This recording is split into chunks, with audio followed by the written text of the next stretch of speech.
The taxi stopped outside JFK Airport just as Anita Gregory saw her husband kissing another woman beneath the glow of the departure sign. Maurice's hand rested on Leila Monroe's waist with the same tenderness he hadn't shown Anita in years. Before Anita could breathe, the old cab driver turned around and placed a small USB drive in her trembling palm. "Your husband asked me to hide this," Harold Bennett said quietly. "But I couldn't let him destroy you." Anita stared at the USB, then back at Maurice, realizing the affair was only the surface. Inside the airport lounge, she plugged it into her laptop. One file appeared first. "After Anita is gone." And if you've ever watched someone mistake a woman's kindness for weakness, stay with Anita's story, because what she found on that USB didn't just break her heart. It woke her up. Anita Gregory sat in the farthest corner of the JFK Airport lounge, where the windows overlooked a runway blurred by gray morning light. Around her, life continued normally. A mother zipped her child's jacket. A businessman argued into his phone. A young couple laughed over 2 paper cups of coffee. Somewhere, a boarding announcement echoed through the terminal. But Anita heard none of it. Her world had narrowed to the small USB drive plugged into her laptop. The first file glowed on the screen. "After Anita is gone." For several seconds, she could not move. The title felt too deliberate, too final. Not after Anita leaves. Not after the divorce, not transition plan. Gone. Her fingers trembled above the trackpad. Outside the airport doors, only minutes earlier, she had seen Maurice Gregory, her husband of 12 years, kissing Leila Monroe beneath the departure sign. His hand had rested on Leila's waist with the kind of tenderness he no longer offered Anita. And Harold Bennett, the old cab driver, who had brought her here, had placed this USB in her hand like a warning from God. "Your husband asked me to hide this," Harold had said. "But I couldn't let him destroy you." Anita clicked the video. The screen opened to a dim luxury apartment overlooking Manhattan. The camera angle was slightly crooked, as if hidden on a shelf. Maurice sat on a gray leather couch, sleeves rolled up, bourbon glass in hand. Beside him was Leila Monroe, elegant in a cream blazer, her blonde hair tucked behind one ear. Across from them sat Charles Whitaker, Maurice's private attorney. Anita knew Charles. He had smiled across her dining table many times. He had once called her the heart of Gregory Hope Foundation. Now he held a folder with her name on it. Maurice leaned forward. "We need everything finished before Chicago," he said. Anita's breath caught. Chicago. The charity conference she was supposed to fly to that morning. The conference where she was meant to deliver a keynote speech about medical care for low-income children. Maurice had insisted she go alone. "You need to prove to the board you can still handle pressure," he had told her. On the video, Charles opened the folder. "The cleanest approach is medical leave," he said. "Not removal. Removal looks aggressive. Medical leave looks compassionate." Leila nodded. "And temporary." "At first, Maurice smiled faintly. "At first." Anita felt ice move through her chest. Charles continued, calm and clinical. "We establish a pattern. Anxiety, confusion, missed meetings, emotional outbursts, medication concerns. If she resists, it supports the narrative." The narrative. Anita stared at the screen, suddenly remembering all the little moments she had tried to explain away. The donor lunch in March, when Maurice's assistant had supposedly forgotten to tell her the time changed. Anita arrived an hour late, embarrassed and breathless, while Maurice gently told everyone she had been under stress. The board packet in April that disappeared from her desk and reappeared 2 days later in Maurice's briefcase. He laughed, kissed her forehead and said, "This is why I worry about you." The hospital fundraiser, when Maurice texted her the wrong entrance. She stood in the rain for 20 minutes, then walked inside soaked and humiliated, while he told the donors Anita gets confused when she's tired. At the time, each incident had felt like a mistake. Now Anita understood. They were not accidents. They were bricks. Maurice had been building a cage around her reputation, one small lie at a time. On the screen, Lila picked up a tablet. I drafted the statement, she said. Maurice gestured for her to read. Lila's voice became polished, almost tender. After years of devoted service, Anita Gregory will be taking a private medical leave to focus on her health and recovery. During this sensitive time, her husband, Maurice Gregory, will serve as interim executive chair of Gregory Hope Foundation, supported by legal advisor Leila Monroe and the Transition Committee. Anita's stomach twisted. Her foundation. Gregory Hope had begun with her inheritance, her donor relationships, her late nights, her speeches, her handwritten thank you notes to families who had no one else. Maurice had brought charm and money into the room, yes. But Anita had brought the mission. Now they were discussing her life's work as if she were a broken chair being moved into storage. Maurice nodded. Good, he said. Compassionate. Clean. Clean. The word made Anita want to laugh and scream at the same time. Charles turned the page. We still need stronger documentation. Maurice took a sip of bourbon. I've been documenting for months. Anita's hand flew to her mouth. He began listing incidents. Her tears after Eleanor Gregory's birthday dinner. Her questions about missing foundation reports. Her discomfort with Leila attending private meetings. Her request to review the Northline advisory contract before signing off on expenses. Every normal reaction had been renamed as instability. Every reasonable question had been dressed up as paranoia. Then Charles asked, and medication? Leila glanced at Maurice. Is that safe to mention? Maurice shrugged. Anita trusts me. If I tell her something helps her sleep, she takes it. For a second, the airport vanished. Anita saw their bedroom. The small white pill beside her tea. Just melatonin, Maurice had said. The vitamin packets he began ordering for her. The glass of wine he poured before difficult conversations. You need to relax, sweetheart. She remembered waking with fog behind her eyes. She remembered forgetting words during meetings. She remembered apologizing for being tired, scattered, emotional. Had he been helping her sleep or helping her disappear? On the video, Leila's expression tightened.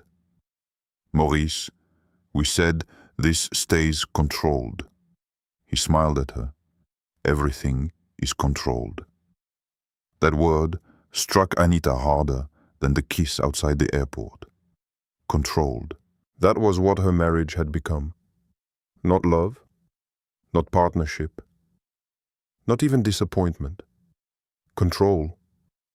Maurice controlled the calendar, the finances, the staff, the story told to friends, the way his mother spoke to Anita, the way donors viewed her, and slowly, terribly, he had controlled how Anita viewed herself. For years, she had believed she was too sensitive, too anxious, too difficult. Now she wondered how much of her pain had simply been her body trying to tell the truth before her mind was ready. Charles closed the folder. If Chicago goes well, we move fast. She'll be tired, isolated, easier to frame as overwhelmed. If she accepts the leave, Maurice steps in quietly. If she refuses, she looks unstable. Lila leaned back. And after she's gone, Maurice reached over and touched Lila's knee. Anita flinched. After Anita is gone, Maurice said we stop pretending. Leila smiled, small, satisfied, almost victorious. Anita paused the video. For a moment she just sat there shaking. The affair hurt. Of course it hurt. It burned through 12 years of marriage, through every anniversary dinner, every public smile, every night she had lain awake beside a man who had already given his tenderness to someone else. But this was worse than cheating.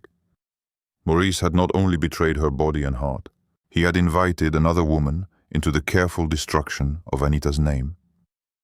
Anita opened the USB folder again. There were more files. Board transition draft. Anita, incident timeline. Medical leave statement final. Donor confidence strategy. She clicked the incident timeline. 23 pages. 23 pages of her being misunderstood on purpose. Crying became emotional volatility. Asking questions became paranoid fixation. Forgetting a meeting Maurice had rescheduled became cognitive confusion. Objecting to Lila's growing influence became jealous instability. Near the bottom, Anita saw Maurice's notes. Push gently. Let her contradict herself. Eleanor can confirm. Emotional reaction helps Kay. Anita stared at the line about Eleanor. Her mother-in-law had always treated her like an outsider. Anita Gregory smiled with diamonds at her throat and poison behind her teeth.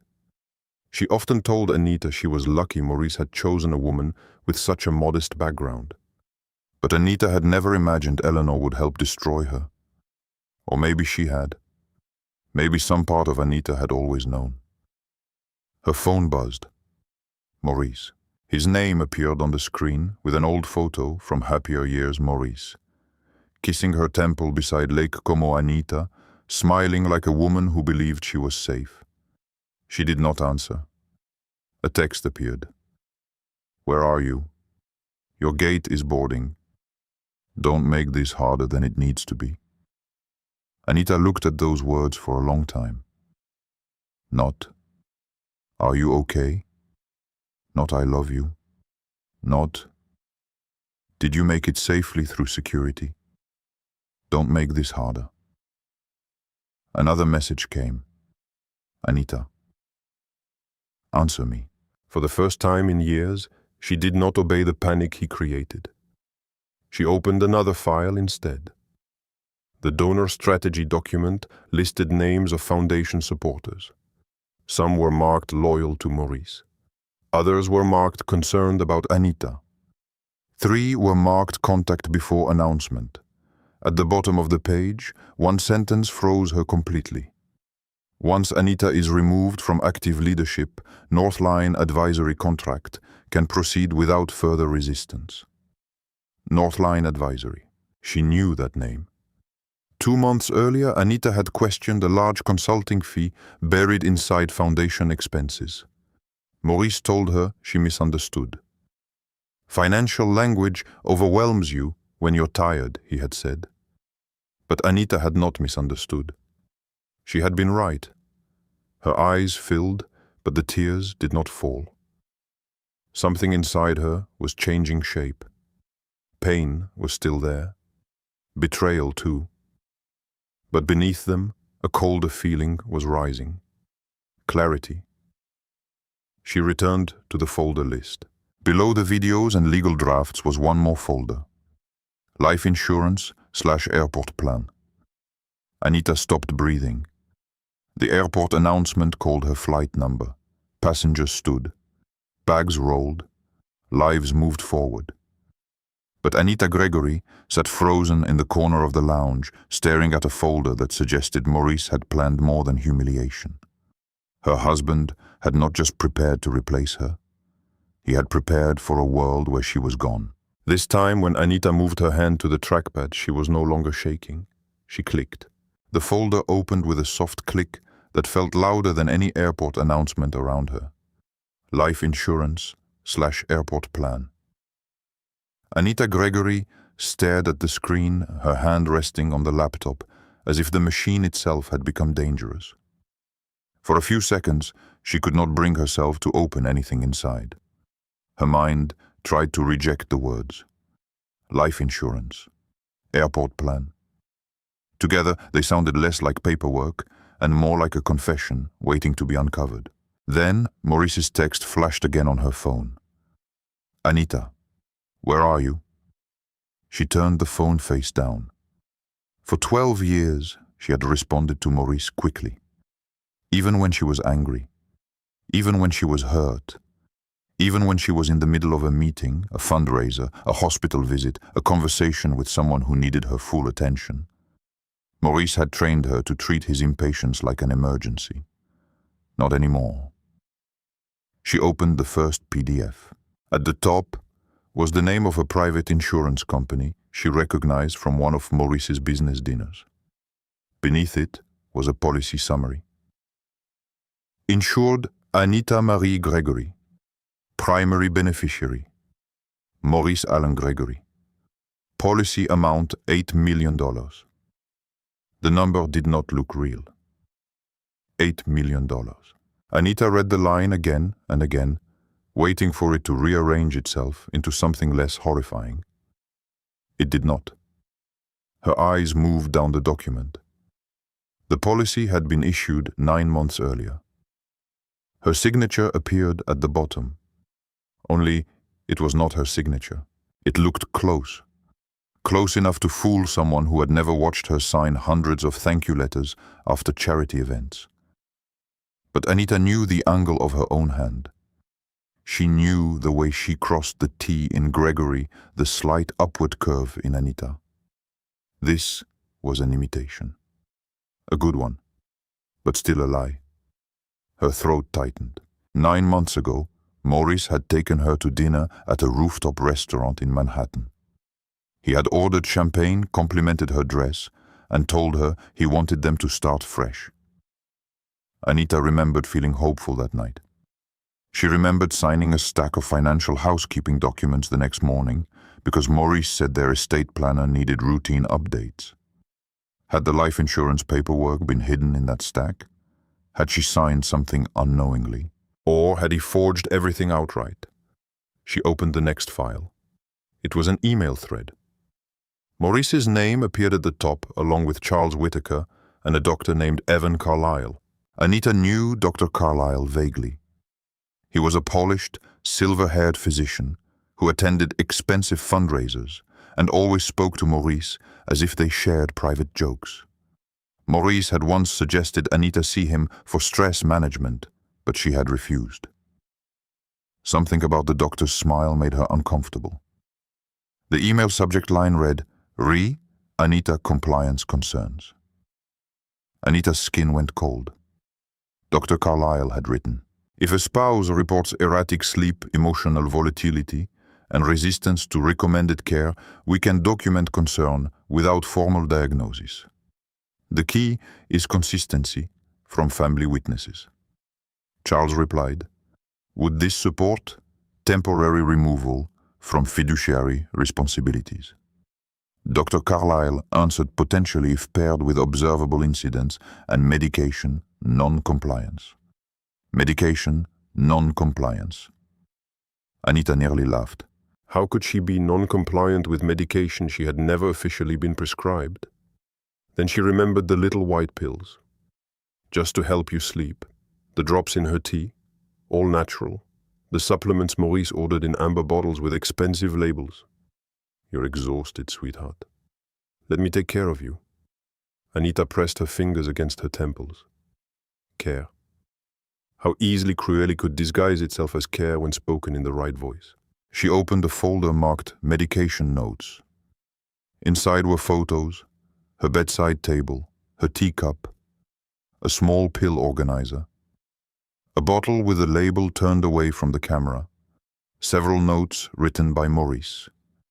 Took half dose, still irritable, refused wine at dinner, suspicious mood, slept heavily after 10:30, missed morning call, useful, do not increase too fast, need plausible fatigue, not collapse. The lounge tilted around her. Anita gripped the edge of the table. Plausible fatigue, not collapse. She remembered morning when she woke up feeling as if she had been dragged from deep water. Maurice would stand at the bedroom door, already dressed for work, watching her with soft concern. "You slept badly again," he would say. And Anita, ashamed of her own fogginess, would whisper, "I'm sorry. Sorry." She had apologized for the effects of whatever he had been giving her. A boarding announcement rang overhead, sharp and metallic. "Final boarding call for Flight 217 to Chicago. O'Hare, her flight." Anita looked toward the lounge entrance. Passengers were moving toward the gate with their rolling bags, irritated and sleepy, unaware that one woman among them had just discovered her husband had turned her body into evidence. Her phone buzzed again. This time, it was not Maurice. Unknown number. She hesitated, then opened the message. "This is Harold. Don't get on that plane." Her pulse lurched. She typed back with stiff fingers. "Why? What else do you know?" 3 dots appeared. Disappeared. Appeared again, not here. "He has people watching the gate. Leave now." Anita's eyes lifted from the phone. The airport lounge suddenly felt too bright, too open. She scanned the seats around her. A man in a navy coat reading the newspaper. A woman in sunglasses scrolling through her phone. A young airport employee near the coffee station. Ordinary people. Ordinary faces. But Maurice knew how to make ordinary things dangerous. Her eyes returned to the laptop. There was one more document inside the folder. Airport timeline. She opened it. The page showed a schedule laid out with chilling precision. 7:10 a.m. Anita leaves house. 8:05 a.m. Anita arrives. JFK. 8:25 a.m. Check lounge status. 8:40 a.m. Maurice confirms with Charles. 9:15 a.m. Boarding begins. 9:35 a.m. If Anita calls upset, do not answer. Let voicemail, record tone. 10:05 a.m. Send concern. Text to Eliano. 10:20 a.m. Notify board. Anita seemed disoriented before travel. Anita read the final line 3 times. If delay/change occurs, reinforce that Anita may have confused itinerary. Change occurs. She opened her airline app with shaking hands. Her stomach dropped. Her original morning flight had been changed. Not cancelled, not delayed, changed. The ticket now listed a later departure Anita had never approved. She searched her email. There it was, a confirmation buried in a folder she rarely checked. The change had been made from her account at 1:18 a.m. while she was asleep beside Maurice. He had changed her flight. But why? So she would miss the keynote? So she would look confused? So he could claim she never knew where she was supposed to be, or something worse? Anita looked again at Harold's message. Leave now. She did not pack slowly. She closed the laptop, pulled the USB free, shoved both into her bag and stood. Her knees almost failed. A voice inside her whispered that she was overreacting. That this was all too dramatic. That maybe there was an explanation. But it was not her voice. It was Maurice's. She walked quickly toward the restroom, keeping her head down. Once inside, she locked herself in a stall, removed the SIM card from her phone, and turned off location sharing. She had learned enough from Foundation security briefings to know the basics. Maurice had always laughed when she asked questions about digital privacy. "Why would you need to hide from your own husband?" he once said. Now she had her answer. She slipped out of the restroom and moved toward a side exit near baggage claim instead of the gate. Every step felt like rebellion. Every step felt like fear. As she passed a wall of flight monitors, a breaking news banner appeared on one of the airport televisions. Chicago-bound flight makes emergency return after mechanical issue shortly after takeoff. Passengers safe. Investigation pending. Anita stopped so abruptly a man behind her nearly bumped into her suitcase. Chicago-bound flight. Her original flight number glowed at the bottom of the screen. Flight 217. For several seconds, she could not feel her hands. The passengers were safe. The report said safe. There had been no crash, no tragedy, no smoke-filled disaster. Just an emergency return. A mechanical issue. Something that might mean nothing. Something that happened in aviation rarely but naturally. But Anita was no longer living in a world where coincidence felt innocent. Her original flight, a changed itinerary she had not approved, a life insurance policy she had not knowingly signed, a timeline built around her emotional state, a husband preparing to tell everyone she was unstable. Her mind refused to form the darkest thought completely. Had Maurice known about the mechanical issue? Impossible. Had he planned something else that depended on confusion at the airport? Maybe. Had he simply wanted a crisis, any crisis to make her look unreliable? That felt exactly like him. Her phone, now disconnected from service, could no longer receive Maurice's calls. But when she connected briefly to airport Wi-Fi under a different setting, a flood of messages appeared. Anita, this is unacceptable. The gate says you didn't board. Are you trying to embarrass me? Call me before I involve your mother-in-law. Everyone is worried about you. Everyone is worried. There it was. The phrase that looked like love and behaved like a weapon. Anita moved toward the exit, her heart hammering. Outside, taxis lined the curb. Drivers called out to passengers. Rain began to fall lightly, misting the pavement. Then she saw Harold Bennett standing beside his yellow cab, gray hair, damp coat collar raised. He looked older than he had 20 minutes ago. Or maybe Anita was only now seeing the weight he had been carrying. She hurried toward him. How did you know? She demanded, her voice breaking. How did you know about any of this? Harold opened the rear door for her, but she did not get in. Tell me, Anita said. Right now. Harold looked past her toward the terminal scanning faces. Not here, he said. Harold. At the sound of his name, something flickered in his eyes. Pain, guilt, loyalty. He lowered his voice. Your father knew Maurice was dangerous. Anita froze. Her father had been dead for 6 years.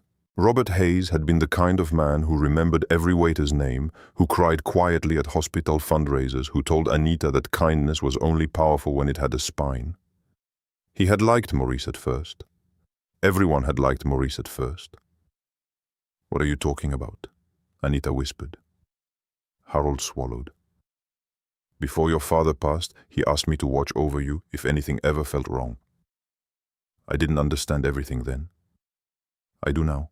Anita stepped back slightly, rain touching her face. My father sent you. Not today, Harold said.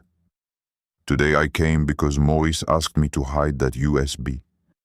But years ago, your father asked me not to ignore the day you finally needed help. Anita looked toward the airport doors.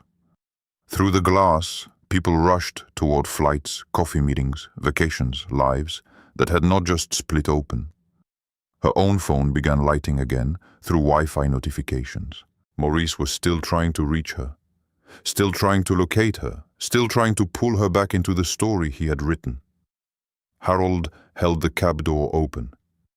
Mrs. Gregory, he said gently, if you get in, there's no going back to pretending. Anita thought of the video, the policy, the pills, the fake concern, the flight, the woman kissing her husband under the departure sign. Then she thought of her father's voice, warm and steady from a memory she had almost buried.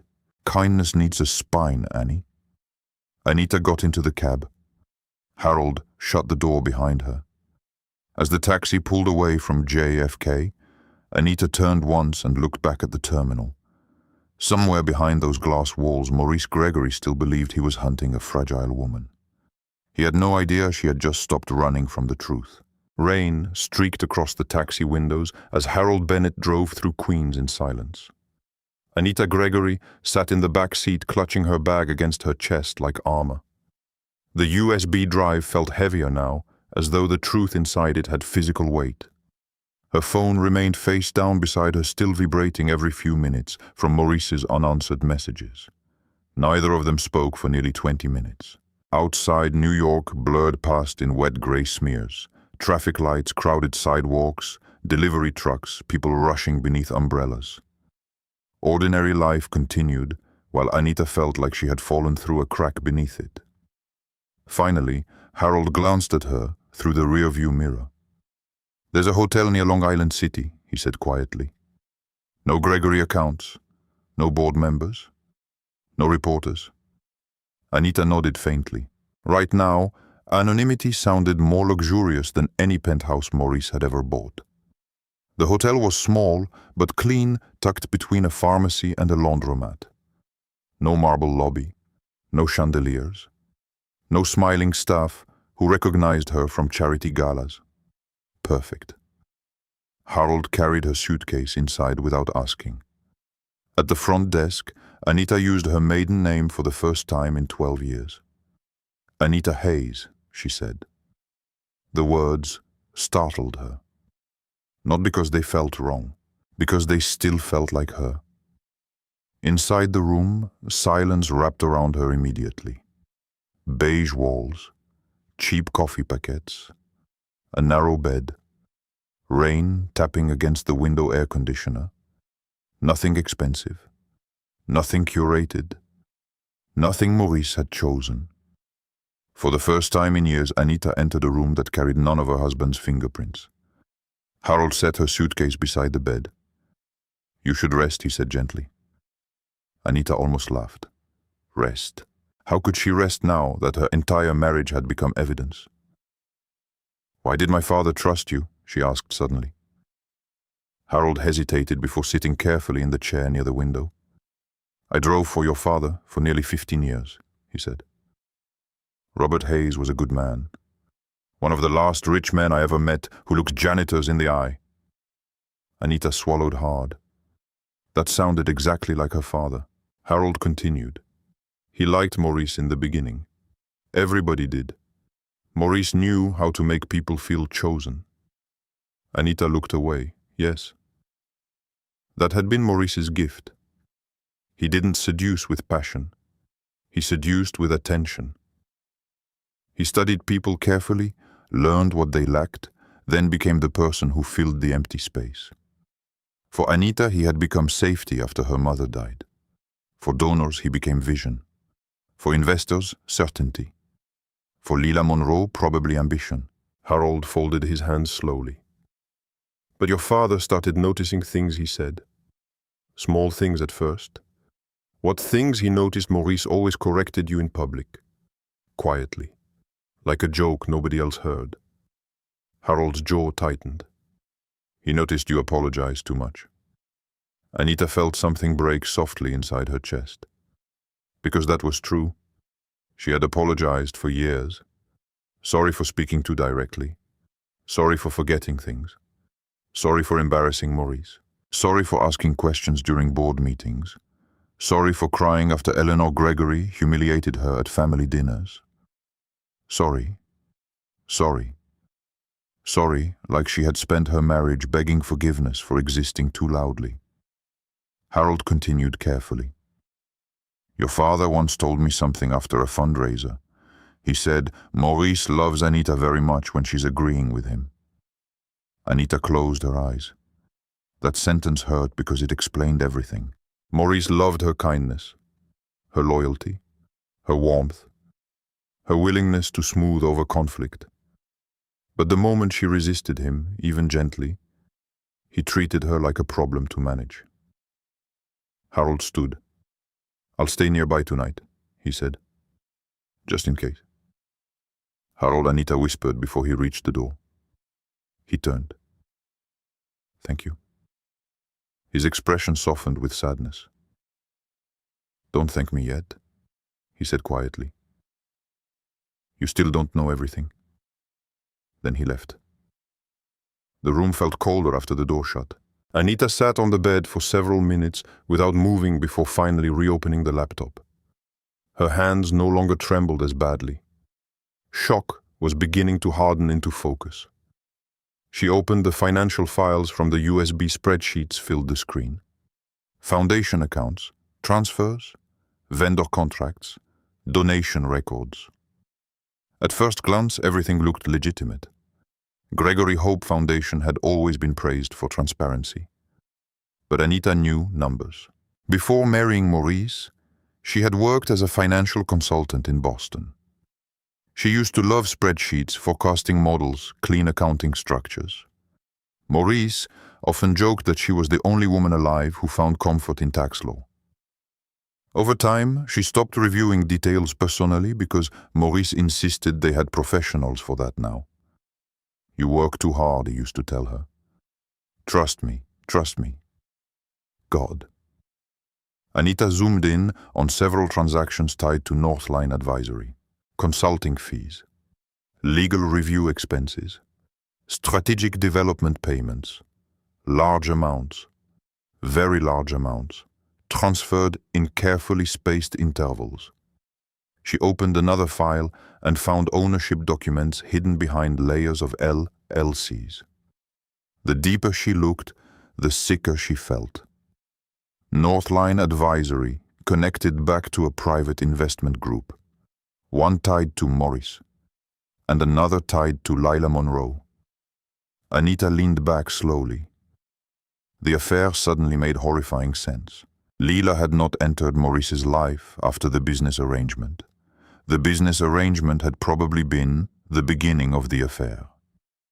A sharp memory surfaced. 3 months ago, Anita questioned why Lila needed access to internal donor reports. Maurice smiled patiently across the dinner table. You're being territorial, he said. Lila's trying to help. Then Eleanor Gregory added with a cold little laugh. Not every woman is trying to steal your husband, Anita. Everyone at the table smiled awkwardly. Anita remembered forcing herself to laugh too. Now she realized they had all been watching her humiliation in real time. Her stomach twisted violently. She stood and hurried into the bathroom, gripping the sink until the nausea passed. When she lifted her head, she barely recognized the woman in the mirror. Her makeup had faded beneath tears and rain. Her hair was falling loose around her shoulders. But the strangest part was her eyes. They looked awake, not happy, not healed, but awake. For years, Maurice had convinced her exhaustion was weakness. Now Anita wondered if exhaustion had simply been what happened when a person lived too long beside manipulation. Her phone buzzed again. This time, it was not Maurice. It was Eleanor Gregory. Anita stared at the name until it stopped ringing. Seconds later, a voicemail notification appeared. Another call followed immediately. Then another. Finally, Anita answered. Anita, Eleanor snapped instantly. Where are you? No concern, no warmth, just irritation. Anita sat slowly on the edge of the bed. Why? She asked quietly. So you can tell Maurice? A pause. Then Eleanor exhaled sharply. You're behaving irrationally. There it was. The script. Anita almost smiled. I saw him with her, Anita said. Silence. Not shock. Not confusion. Silence. Eleanor recovered quickly. Marriage is complicated. Anita stared at the wall. 12 years. 12 years of loyalty reduced to one cold sentence. Marriage is complicated. You knew, Anita whispered. Don't be dramatic. Dramatic. Another weaponized word. Anita's voice shook despite herself. You sat at my table. You hugged me. You let me talk about children, about our future, and you embarrassed this family with your emotional instability. Eleanor snapped. Maurice has been trying to protect you for years. Protect. That word again. Anita suddenly understood something terrifying. People like Maurice never worked alone. They survived because other people preferred comfort over truth. Eleanor preferred the image of the Gregory family over Anita's reality. Maybe she truly believed Maurice. Maybe she only believed what benefited her. Either way, Anita was disposable to them. You should come home, Eleanor continued more softly, before this becomes public. Anita laughed then, a real laugh. Small, sharp, broken. And for the first time in years, Eleanor sounded uncertain. What's funny? Anita wiped a tear from her cheek. You still think I'm afraid of embarrassment, she said quietly. Then she hung up. Her hands shook afterward, but not from fear anymore. From anger. Hot, clean anger. The kind that finally burns away confusion. She reopened the USB. Inside another folder, Anita found internal emails discussing upcoming donor restructuring once she stepped down. One line made her freeze. Without Anita, resisting hospital partnership proceeds smoothly. Hospital partnership. Anita clicked deeper. The documents revealed plans to privatize several low-income care programs connected to the Foundation's hospital network. Programs Anita had personally fought to keep free for struggling families. Maurice had smiled beside sick children on magazine covers while quietly preparing to cut the very programs that helped them. Tears filled Anita's eyes again. Not because she still loved him, but because she finally saw the full scale of who he was. Maurice Gregory did not destroy things violently. He destroyed them elegantly, slowly, with polished shoes and calm voices and expensive bourbon. He made betrayal look civilized. Her phone buzzed once more. This time it was a text from Maurice. Everyone is worried about your mental state. Please, let me help you. Anita stared at the message for a very long time. Then another arrived. Don't force me to handle this publicly. There it was, the threat beneath the concern. Anita set the phone down carefully. Outside, rain continued falling against the city. Inside the small hotel room, Anita Gregory finally understood something that changed her forever. Maurice was not trying to save their marriage. He was trying to survive exposure. And the most dangerous thing in Maurice Gregory's world now was not the USB. It was the fact that Anita Gregory finally believed herself. By the next evening, Anita Gregory was sitting at the long mahogany dining table inside the Gregory estate, pretending her world had not collapsed. Crystal glasses reflected soft golden light across the room. Expensive candles flickered beside floral arrangements Eleanor Gregory changed every week whether they needed replacing or not. Outside the massive windows, the Connecticut sky darkened into blue-black evening. Everything looked elegant. Everything felt poisonous. Maurice sat at the head of the table in a charcoal suit, calm and handsome as ever. If Anita had not seen the USB videos herself, she might still have believed the performance. That was the terrifying thing about Maurice Gregory. He never looked cruel. He looked controlled. Eleanor Gregory sat beside him wearing diamonds and disapproval. Across from Anita was Graham Gregory Maurice's younger brother, scrolling through stock updates between bites of steak like the entire family dinner bored him. And near the end of the table sat Leela Monroe. Perfect posture, cream silk blouse, soft makeup, calm expression. The mistress looked painfully comfortable in Anita's home. Anita kept her breathing steady. She had almost refused to come tonight. But Evelyn Parker, The lawyer Anita secretly contacted that morning after receiving her father's documents had advised her carefully. "Do not confront him yet," Evelyn said over the phone. "Men like Maurice become dangerous when cornered unexpectedly. Let him think you're still emotionally overwhelmed." So Anita came home smiling, and Maurice believed it. A housekeeper poured wine into Anita's glass. She didn't drink it. Maurice noticed immediately. "You're not having any?" he asked lightly. Anita forced a tired smile. "Headache." For 1 second, something unreadable passed through his eyes. Then it vanished.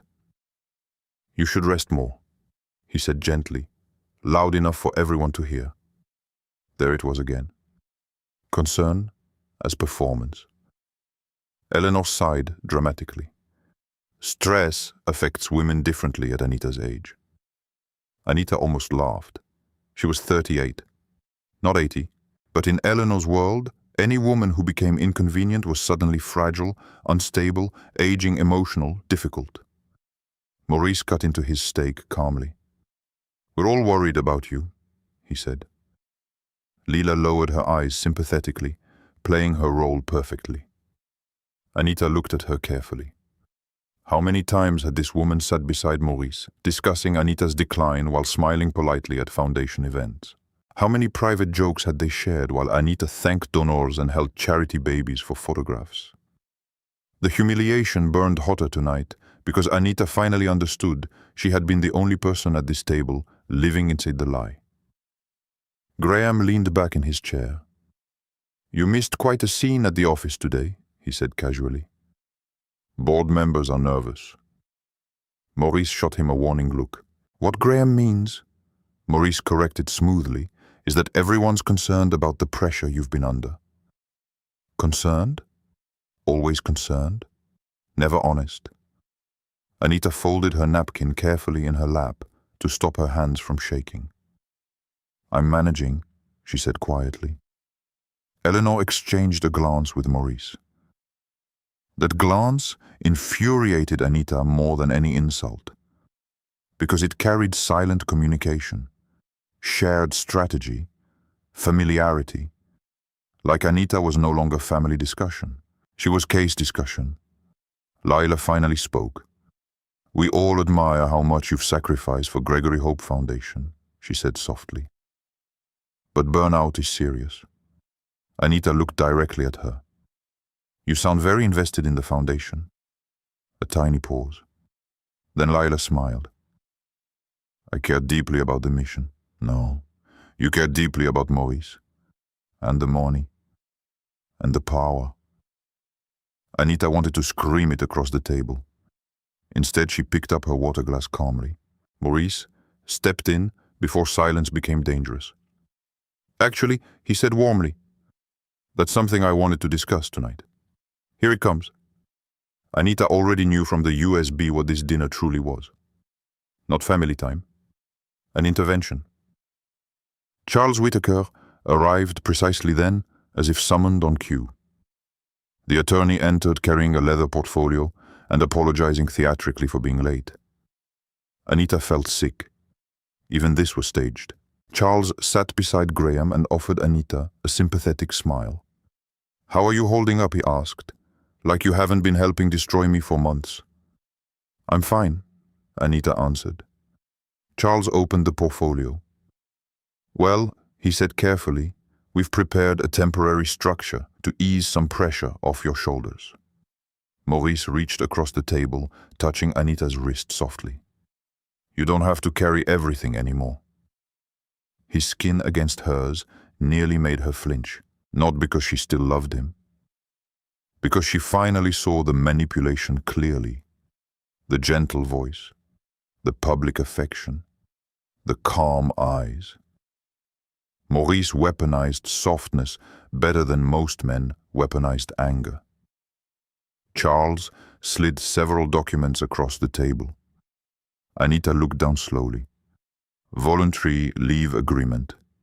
Temporary transfer of executive authority. Foundation stabilization plan. Exactly like the files in the USB. Maurice spoke quietly. This isn't permanent. Lie. We just want to help you recover. Lie. You've seemed overwhelmed lately. Lie. Anita forced herself not to react emotionally. That was what Maurice wanted. An emotional reaction, proof, evidence, a performance he could later describe to donors, lawyers, board members. Charles folded his hands. If Anita signs tonight, we can avoid unnecessary public speculation. There it was. The threat underneath the concern. Eleanor leaned forward. Sweetheart, people are already noticing changes in you. Anita stared at her mother-in-law. Changes? Yes. There were changes. For the first time in years, Anita was no longer asleep. Graham sipped his wine casually. The board's nervous about instability, he added. Maurice gave him another warning look, but Anita noticed something strange. Graham looked uncomfortable. Not guilty exactly. Uneasy. Interesting. Lila slid a pen closer toward Anita, the mistress handing the wife paperwork to erase herself. The symbolism almost made Anita dizzy. Anita, Maurice said softly, signing this protects everyone. Everyone. Meaning him. Meaning the Gregory name. Meaning the foundation money. Anita looked at the papers carefully, instead of immediately refusing. She forced herself to breathe slowly, while secretly pressing record on the phone hidden beside her thigh. Evelyn had instructed her earlier, document everything. So Anita did. Charles continued explaining the agreement in polished legal language. Temporary authority, health recovery, public stability, fiduciary confidence. But Anita noticed details hidden beneath the wording. If she signed, Maurice gained control over foundation operations immediately. Public statements regarding her mental health could be issued on her behalf. Financial decisions would no longer require her approval. And most horrifying of all, there was language suggesting Anita herself acknowledged emotional impairment. Her stomach turned cold. Maurice watched her carefully. He knew her patterns. Normally by now Anita would already be apologizing, crying, asking if she had really become difficult. Instead she remained calm, and that unsettled him. You're quiet, Maurice observed. Anita looked up slowly. I'm reading. For the first time that evening, real tension flickered across Maurice's face, because Anita Gregory used to trust him enough not to read carefully. Eleanor broke the silence sharply. This is exactly the problem, she snapped. You overthink everything. Anita turned toward her. No, she said quietly. I think that's the first thing I've done correctly in a long time. The room went still. Maurice's eyes narrowed slightly. Lila shifted in her chair. Charles stopped touching his wine glass. Even Graham looked up from his phone. Good. Let them feel uncomfortable. Anita closed the documents gently. I'm not signing tonight. Eleanor inhaled sharply. Maurice's voice remained calm, but colder now. Anita, don't make this harder than it needs to be. The exact same sentence from his texts. Because to Maurice, resistance itself was inconvenience. Anita met his gaze steadily. You prepared legal documents before speaking to me privately, she said. You invited your attorney to dinner. You brought your legal advisor. Her eyes moved briefly toward Lila. This doesn't feel like concern. Maurice leaned back slightly. Dangerous. That was the word Anita suddenly thought. Not loud danger, not violent danger, controlled danger. You're emotional, Maurice said carefully. No, Anita replied. I'm observant. That landed harder than shouting ever could. For a second she saw genuine uncertainty cross his face. Not because he felt guilty, because he realized she was no longer following the script. Lila tried stepping in gently. Maybe everyone's exhausted. Anita looked directly at her. I'm sure this situation is difficult for you too. Silence exploded across the table. Eleanor looked confused. Charles froze. Graham slowly lowered his glass. Maurice's face lost color for the first time all night. Because Anita had not accused. Not directly. But Maurice understood the warning hidden beneath her words. I know. And suddenly the performance cracked. Only slightly. But enough. Maurice recovered quickly. We'll discuss this privately later, he said. No. That was where he controlled people best. In private. Anita stood slowly from the table. I'm tired, she said calmly. That much at least was true. She picked up the unsigned papers and handed them back to Charles. I'll have my own attorney review everything first. The sentence hit the room like shattered glass. Maurice stood immediately. Attorney, too fast. Too sharp. Fear. There it was. Tiny. Hidden. But real. Anita looked at her husband, the man she once believed would protect her from the world. Now she finally understood. Maurice Gregory had spent years teaching Anita to doubt herself, because a confident Anita was the only thing he could never fully control. And tonight, for the first time in 12 years, he realized she might stop being afraid of him. The silence after Anita said the word attorney felt heavier than the chandeliers above the dining table. Maurice Gregory recovered first. Of course he did. Men like Maurice survived by adjusting quickly. His expression softened again, almost amused as if Anita was simply exhausted and saying things she did not fully understand. Anita, he said gently, you don't need lawyers against your own husband. Against. Interesting word. Not with. Not for, against. Anita stood beside her chair, forcing herself not to look away from him. For years, Maurice's confidence had overwhelmed her during conflict. He spoke calmly while she grew emotional, and somehow she always ended up apologizing. But tonight, she finally understood the pattern. Maurice stayed calm because control had always belonged to him. Until now. Charles Whittaker cleared his throat carefully. Perhaps we should continue this conversation tomorrow, he suggested. Translation. Maurice needed time. Time to adjust strategy. Time to clean evidence. Time to regain psychological control. No, Eleanor Gregory snapped. This family has already tolerated enough drama. Anita almost smiled. Drama. That word always appeared whenever someone finally stopped tolerating disrespect. Maurice rose slowly from his seat. Mother, he warned quietly. Eleanor ignored him. She disappears for almost 2 days, refuses calls, acts irrationally, accuses people. I didn't accuse anyone, Anita interrupted calmly. That was true. Not yet. Lila Monroe sat unnaturally still at the far end of the table. Anita noticed the woman's fingers tightening around her wineglass. Good.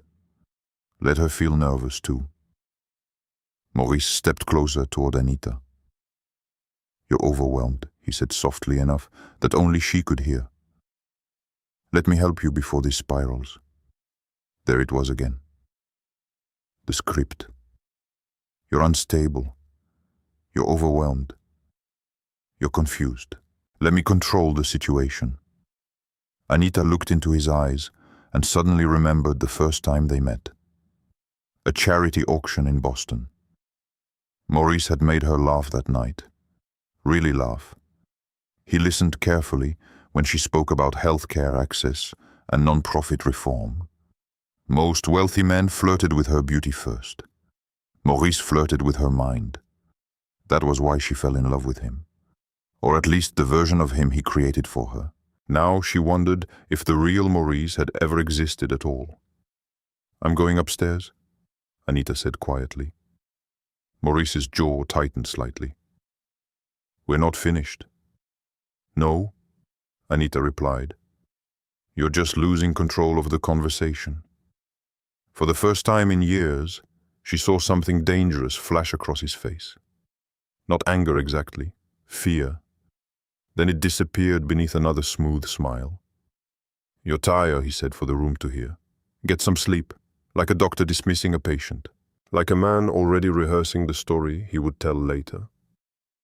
Anita turned and walked toward the staircase. She refused to rush, refused to look wounded, but she felt everyone watching her. Eleanor with judgment, Charles with calculation, Lila with panic, Maurice with strategy. Halfway upstairs, Anita heard Graham Gregory speak quietly behind her. "Maybe we pushed too hard tonight. Interesting." She kept walking without reacting. Inside the bedroom, Anita locked the door immediately. Her hands finally started shaking the second she was alone. The room looked exactly the same as it always had. Cream-colored walls, expensive furniture. Fresh flowers replaced every Monday by housekeeping staff. But now it felt staged, like a luxury hotel designed to imitate marriage. Anita pulled her phone from her pocket and stopped the hidden recording. 2 hours and 13 minutes. Every word captured. She sent the audio file directly to Evelyn Parker. Then another message. "He's getting nervous." The reply came less than a minute later. "Good. Nervous people make mistakes." Anita sat slowly on the edge of the bed. Nervous. Maurice should be nervous. Yet somehow she still felt guilty. That realization disturbed her more than anything else. After discovering the affair, the forged insurance documents, the medication notes, the financial fraud, part of her still worried she was being unfair to him. That was how deeply manipulation rewired a person. A soft knock interrupted her thoughts. Anita froze. "Who is it?" A pause. Then Graham's voice. "It's me." She hesitated before unlocking the door slightly. Graham stood in the hallway with his hands in his pockets, looking uncomfortable. "You okay?" he asked awkwardly. Anita almost laughed at the absurdity. "No, Graham. I'm fantastic." Instead she said, "Why are you here?" He glanced downstairs before lowering his voice. "Because Maurice is losing it." Anita stared at him carefully. Graham Gregory had always hidden behind sarcasm and expensive whiskey. Unlike Maurice, he lacked discipline. But tonight, he looked genuinely uneasy. "He didn't expect you to fight back," Graham admitted. Fight back. So that was how they saw it. Not self-defense, not truth. Resistance. Anita crossed her arms. "You knew about Lila." Graham rubbed the back of his neck. "I knew there was something." Rage flared hot inside her chest. "You sat across from me at the holidays." "I know. You let me defend him." "I know. You watched me look stupid." Graham's expression tightened. "You were never stupid." "No," Anita said coldly. "Just convenient." That hit him. Good. For several seconds, neither spoke. Finally, Graham sighed heavily. "Look, Maurice controls everything. Always has." He lowered his voice further. "You think you're the first person he's manipulated?" Anita's eyes narrowed slightly. "What does that mean?" Graham hesitated too long, which meant something important was hiding there. But before Anita could push further, footsteps sounded downstairs. Maurice. Graham straightened immediately. "I shouldn't be up here," he muttered. Then he added quietly, almost like a warning, "Be careful tomorrow." Tomorrow, before Anita could ask what he meant, Graham walked away down the hallway. Anita closed the door again slowly. Tomorrow. What was happening tomorrow? Her phone buzzed again. This time it was a calendar notification. Gregory Hope Foundation, Annual Donor Gala, Friday 7 p.m., tomorrow night. Anita's stomach tightened. The gala. Of course. Nearly every major donor board member, hospital executive, and local reporter would attend. Maurice loved public events because he performed best in front of audiences. And suddenly, Anita understood. The dinner tonight had not only been about documents. It had been preparation. Maurice wanted her controlled before the gala, before the public announcements, before whatever narrative he planned to unveil. A new message appeared from Maurice. "Can we talk privately?" Anita stared at it without answering. Another appeared immediately. "I don't want this becoming uglier than it already is." "Too late," she typed carefully. "I'm tired. Good night." The typing indicator appeared instantly, then disappeared, then appeared again. Finally, "I love you, Anita." Her chest hurt reading those words. Not because she believed them anymore, because part of her used to build her entire world around hearing them. Anita set the phone down. She walked slowly into the bathroom and stared at herself in the mirror again. How many versions of herself had existed inside this marriage? The hopeful woman who fell in love in Boston. The ambitious woman who built Gregory Hope Foundation. The exhausted woman apologizing for mood swings. The confused woman wondering why she constantly felt wrong. And now, this woman. The woman learning to trust her own memory again. Anita removed her earrings carefully and set them beside the sink. She suddenly remembered a conversation from years ago. One night, after a fundraiser, Maurice held her face gently and said, "You know what I love most about you? What you trust people completely." At the time, she thought it was romantic. Now she realized it sounded more like a strategy meeting. A sudden knock at the bedroom door startled her again. Harder this time. "Anita." "Maurice." She stayed silent. Opened the door. Calm voice. Controlled voice. But underneath it, pressure. She stepped closer, carefully. "What do you want?" Another pause. Then softer. "I'm worried about you." There it was. Always the same performance. Anita rested her forehead briefly against the door. Once upon a time, that voice could make her surrender instantly. Maurice knew exactly how to sound gentle enough to confuse pain with love. But now she had seen the videos, the timelines, the medication notes, the fake concern. And once manipulation becomes visible, it never looks loving again. "You should sleep," Maurice said quietly through the door. "You're not thinking clearly."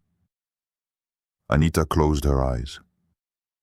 For years, those words would have shattered her confidence. Tonight, they made something inside her rise instead. Strength. She stepped back from the door. "No," she answered calmly. "I finally am." Silence followed. Long silence. The kind that meant Maurice Gregory no longer knew exactly who his wife was anymore. And that frightened him more than Anita had ever realized. Anita Gregory barely slept. Every time she closed her eyes, she saw Maurice sitting beside Leila Monroe in that Manhattan apartment, calmly discussing her decline, like businessmen reviewing quarterly losses. By 6 in the morning, she gave up pretending rest would come. The Gregory estate was silent when she slipped downstairs. Pale gray light spilled through the enormous kitchen windows, making the marble counters glow cold and lifeless. This house used to feel impressive to her. Now it felt staged. A museum of expensive control. Anita brewed coffee quietly, then froze when she noticed Maurice already sitting at the kitchen island. Of course he was awake. Maurice Gregory believed in controlling conversations before other people fully woke up. He wore a navy sweater and looked devastatingly composed. No anger from last night remained on his face. No fear. No cracks. Only concern. Morning, he said softly. Anita didn't answer immediately. The smell of coffee suddenly reminded her of hundreds of mornings exactly like this one. Maurice reading financial news while she planned foundation meetings. Maurice kissing her forehead before conference calls. Maurice asking if she slept okay after giving her pills the night before. The memories hurt now because they no longer felt safe. You should have rested longer, Maurice continued gently. Anita poured coffee into a mug without asking if he wanted any. I'm fine. He watched her carefully. No, not watched. Studied. That was what Maurice did best.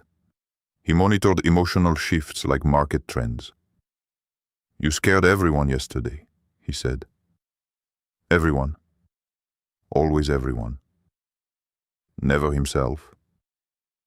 Anita leaned against the counter slowly. Did I? Maurice exhaled patiently, like a man trying to handle a difficult child. You disappeared. You ignored calls. You accused people. I asked questions. You implied things about Lila. Anita almost smiled. Interesting. That bothered him more than her disappearing. Not because he cared about Lila, because exposure threatened the structure. She's your mistress, Anita said calmly. The words finally entered the room openly. Maurice did not flinch, which somehow hurt more. Instead, he lowered his voice. Anita, this is exactly why I wanted us to speak privately. No denial, no shock, no apology, just management. Anita stared at him. You're not even going to pretend. Maurice folded his hands together. It was a mistake. There it was. The smallest possible confession, designed to minimize damage. Anita laughed quietly in disbelief. A mistake, she repeated. You built legal strategies around replacing me. His jaw tightened slightly. You went through private files. You drugged me. That's absurd. You forged insurance documents. His expression changed then. Only briefly. But enough. Anita saw it. Fear. Real fear. Maurice stood slowly. You need to calm down. The sentence snapped something inside her. For years, those words made her doubt herself instantly. Today, they made her furious. No, Anita said sharply. You need me calm because panic is harder to manipulate. Silence. Maurice's eyes darkened. There's a gala tonight, he said carefully. Important donors will be there. Reporters. Hospital executives. We need to present stability.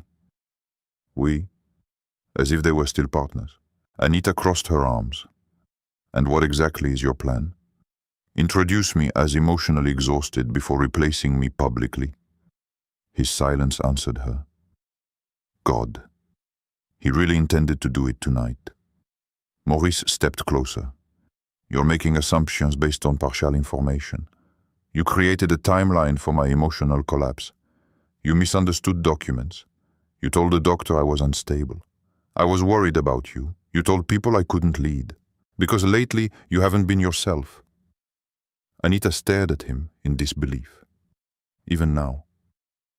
Even after everything. Maurice still believed he could rewrite reality if he stayed calm enough. That realization terrified her more than shouting would have. Because Maurice truly saw manipulation as reason. Her phone buzzed suddenly. Evelyn Parker. Anita answered immediately. Good morning, Evelyn said. Are you alone? Maurice's expression hardened instantly. No, Anita replied, looking directly at him. Evelyn understood immediately. Then listen carefully, she said. I reviewed the financial records overnight. Northline Advisory isn't the only shell company. Anita's stomach tightened. What do you mean? There are at least 4 linked accounts moving foundation money into private investments tied to Maurice and Lila. Maurice's face lost color slightly. Good, Evelyn continued. And Anita, one more thing. Yes, we found evidence your father created a protective trust before he died. Anita froze. Maurice did too. Interesting. He didn't know. Your father suspected Maurice might try taking control of your inheritance indirectly, Evelyn explained. The trust contains emergency provisions. If financial misconduct is proven, certain joint accounts can be frozen immediately. For the first time since Anita met him, Maurice Gregory looked genuinely unsettled. Not angry. Threatened. Anita suddenly understood something enormous. Maurice believed he owned everything because nobody had ever truly challenged him financially before. But her father had seen him coming, even years ago. Evelyn's voice sharpened. Do not sign anything. Do not drink anything he gives you. And Anita, go to the gala tonight. Maurice's eyes narrowed dangerously. After the call ended, silence swallowed the kitchen. Then Maurice laughed softly. Not warm laughter. Cold disbelief. So, this is what we're doing now, he asked. Lawyers, financial threats. Anita set her phone down carefully. No, she said quietly. This is what happens when your wife stops trusting you. Maurice stepped closer again. You think these people care about you? He asked. Evelyn Parker is using you. No, Anita replied. She's helping me. Everyone helps themselves eventually. That sentence revealed more truth about Maurice than he realized. Because that was how he saw the world. Love as transaction, kindness as leverage, marriage as ownership. Anita suddenly remembered the night her father died. Maurice held her while she cried. Maurice handled funeral arrangements. Maurice answered calls when she couldn't speak. At the time, she thought that was love. Now she wondered if he simply recognized grief as opportunity. The thought made her physically ill. Maurice softened his voice again. Anita, he said quietly, I know you're hurt. Hurt, such a small word for what he had done. But if you destroy me publicly tonight, you destroy yourself too. There it was, the real threat. Because Maurice knew her heart. He knew Anita hated public scandal. She hated humiliating people. She hated conflict loud enough to damage innocent employees, donors, hospital workers. He was counting on her compassion to save him. The same compassion he spent years exploiting. Anita looked at the man she once planned to grow old beside. Then she remembered another sentence from the USB. After Anita is gone, we stop pretending. Her chest tightened painfully. Not because she still doubted him, because she finally accepted the truth fully. Maurice Gregory did not fear losing her emotionally. He feared losing access. To her reputation, to her money, to her foundation, to the public image she helped build around him. You never loved me, Anita whispered. Something flickered across his face. Not guilt, offense. That's not true. Then why does every conversation feel like a negotiation? Maurice opened his mouth, then stopped. Because he had no answer, not a real one. Anita grabbed her coffee and walked toward the staircase. Behind her, Maurice's voice turned colder. If you embarrass me tonight, there's no coming back from it. She stopped halfway upstairs. Slowly, she turned. You think I'm still trying to save this marriage, she said softly. That's your mistake. For the first time, Maurice looked uncertain.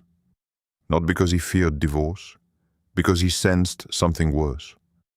Anita Gregory was no longer trying to survive him. She was preparing to expose him. And deep down, Maurice knew exposure was the one thing his carefully built world could not survive. Upstairs in her bedroom, Anita locked the door again and leaned heavily against it. Her hands trembled. Not from weakness, from adrenaline. Because she finally understood what tonight's gala truly was. Not a fundraiser, not a charity event, a battlefield. And for the first time in 12 years, Anita Gregory intended to walk into it awake. By 6:30 that evening, the Gregory estate had transformed into a staging ground. Stylists moved through the halls carrying garment bags and makeup cases. Catering staff loaded champagne into black vans waiting outside. Assistants rushed between rooms with clipboards and donor seating charts. Everything looked polished, perfect. Anita Gregory stood alone in her dressing room, staring at herself in the mirror, while someone downstairs laughed too loudly at one of Maurice's jokes. The sound made her stomach twist. How easily the world still loved him.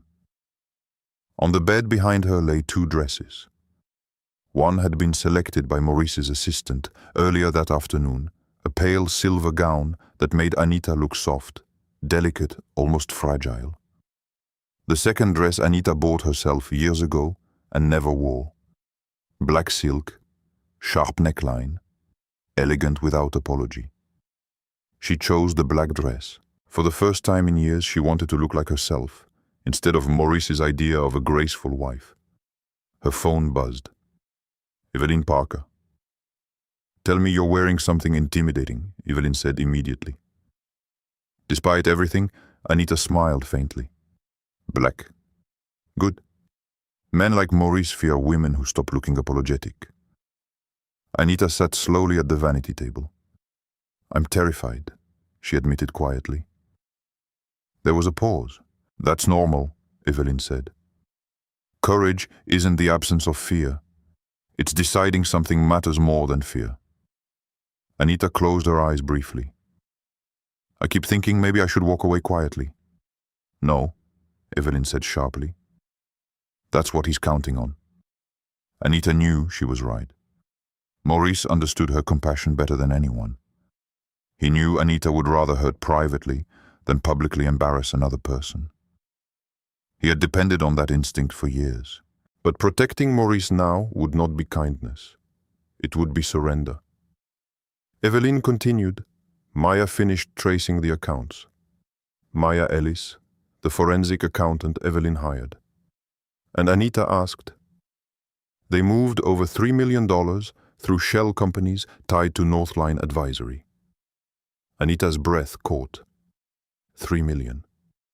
Money donated by grieving families, hospital sponsors, wealthy benefactors who believed they were helping sick children. Maurice had stolen from people who trusted him and used Anita's reputation to do it. We also confirmed something else Evelyn said carefully. Lila Monroe owns shares in one of the investment groups receiving transfers. Of course she did. The affair and the fraud had never been separate stories. They were the same story. Anita looked toward the window where the evening sky darkened over Connecticut. "How do people become like this?" she whispered. Evelyn's voice softened slightly. "Most don't become like this. They simply stop hiding it once power rewards them." A knock sounded at Anita's bedroom door. Maurice. Even without hearing his voice, she knew. "I have to go," Anita said quietly. "One more thing," Evelyn added. "Do not let him isolate you tonight. Stay visible, stay calm." And Anita, "Yes, let him underestimate you." The call ended. Another knock came. Anita Maurice's voice floated gently through the door. "We should leave soon." She stood slowly and opened it. Maurice froze for half a second when he saw the black dress. "Interesting." He recovered quickly, smiling faintly. "You look beautiful." Anita remembered when compliments from him used to make her glow for days. Now she heard calculation beneath every word. "Thank you," she replied evenly. Maurice stepped into the room carefully. "You've been distant all day." "Because you tried to erase me." Instead, she said, "I've been thinking." That worries me. The line was meant to sound teasing. It didn't. Anita held his gaze. "Does it A shadow crossed his expression before disappearing. God, he really hated losing control of conversations. Maurice adjusted his cufflinks casually. Tonight is important. For the foundation, for our future. Our future. The phrase sounded absurd now. Anita picked up her clutch slowly. You already planned a future without me. Silence. Maurice moved closer. Leela was a mistake, he said quietly. Finally, a confession. Small and polished and strategically incomplete. Anita looked at him carefully. You loved humiliating me. That startled him more than accusations about money ever had. But you didn't just cheat. Anita continued softly. You made me sit across from her, smile at her, trust her. Maurice's jaw tightened. That wasn't intentional. Lie. Everything Maurice did was intentional. Anita remembered Laila touching her arm at charity events, complimenting her speeches, offering tea during long meetings, all while sleeping with her husband. A wave of humiliation crashed through Anita so hard she nearly lost balance. Maurice reached for her instinctively. She stepped back immediately.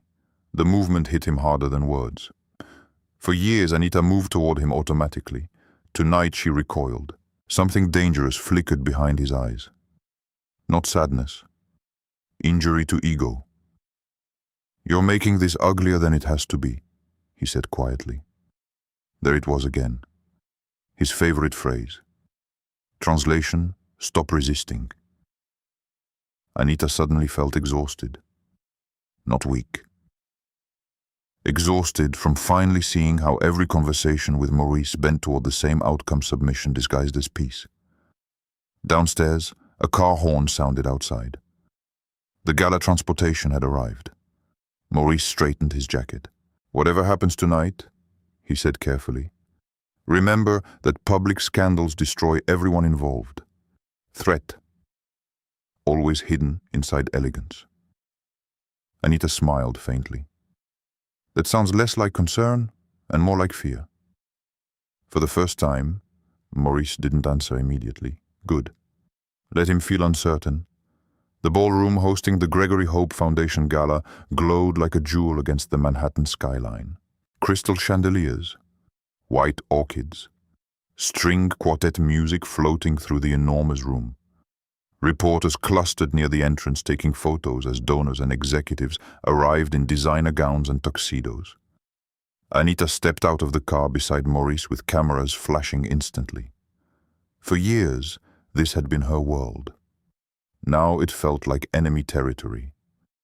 Maurice placed a possessive hand against her lower back as they entered. To photographers, it looked loving. To Anita, it felt like ownership. Inside, guests approached immediately. Anita, you look stunning. How are you feeling? We've missed seeing you. There it was. The narrative had already spread. Not openly, not directly, just carefully enough for everyone to wonder if she was unwell. Maurice answered for her repeatedly. She's been exhausted lately. She's under a lot of stress. We're taking things one day at a time. Each sentence sounded caring. Each sentence quietly reduced her. Anita noticed how often Maurice interrupted before she could answer herself. He had probably been doing it for years. Tonight, she finally saw it. Across the ballroom, Leela Monroe stood speaking with hospital board members in a dark blue gown. When she spotted Anita and Maurice entering together, visible panic flashed across her face. Good. Lila expected collapse tonight, not resistance.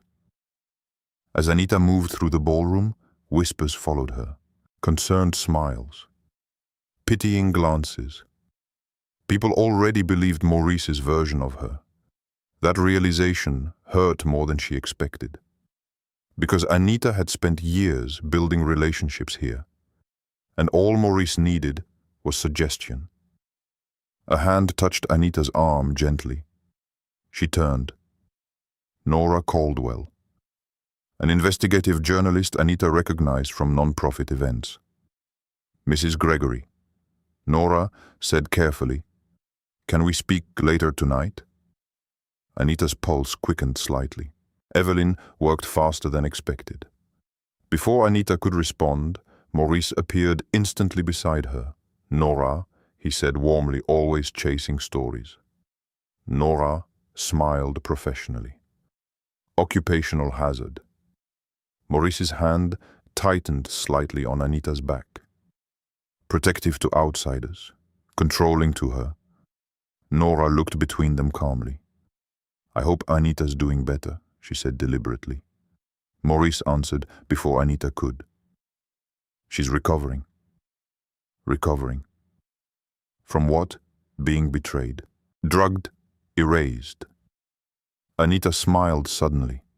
Small, sharp. "I didn't realize I was sick," she said. The silence afterward was brief but noticeable. Maurice laughed smoothly to cover it. "See," he said lightly. Still stubborn, but Anita caught the flicker in Nora Caldwell's eyes. The journalist noticed. "Good." The ballroom lights dimmed slightly as dinner service prepared to begin. Maurice leaned toward Anita. "Behave carefully tonight," he murmured quietly enough for only her to hear. Not please, not trust me, behave. Like she was something difficult to manage. Anita turned slowly toward her husband. Then she gave him the same calm smile he once used to control her. "I'm done behaving," she whispered back. And for the first time all evening, Maurice Gregory looked afraid. The ballroom shimmered beneath crystal chandeliers while violins played softly near the stage. To everyone else, the Gregory Hope Foundation Gala looked flawless. To Anita Gregory, it felt like standing inside a beautifully decorated trap. Servers moved between tables carrying champagne. Wealthy donors laughed beside hospital executives. Flashing cameras lit up the room every few seconds as reporters documented another glamorous charity night hosted by Maurice Gregory. The perfect couple. The perfect foundation. The perfect lie. Maurice stood beside Anita, greeting guests with practiced charm, one hand resting lightly against her back. Every touch felt calculated now. Possessive. Controlled. "Smile," he murmured softly, as another photographer approached. Anita smiled automatically.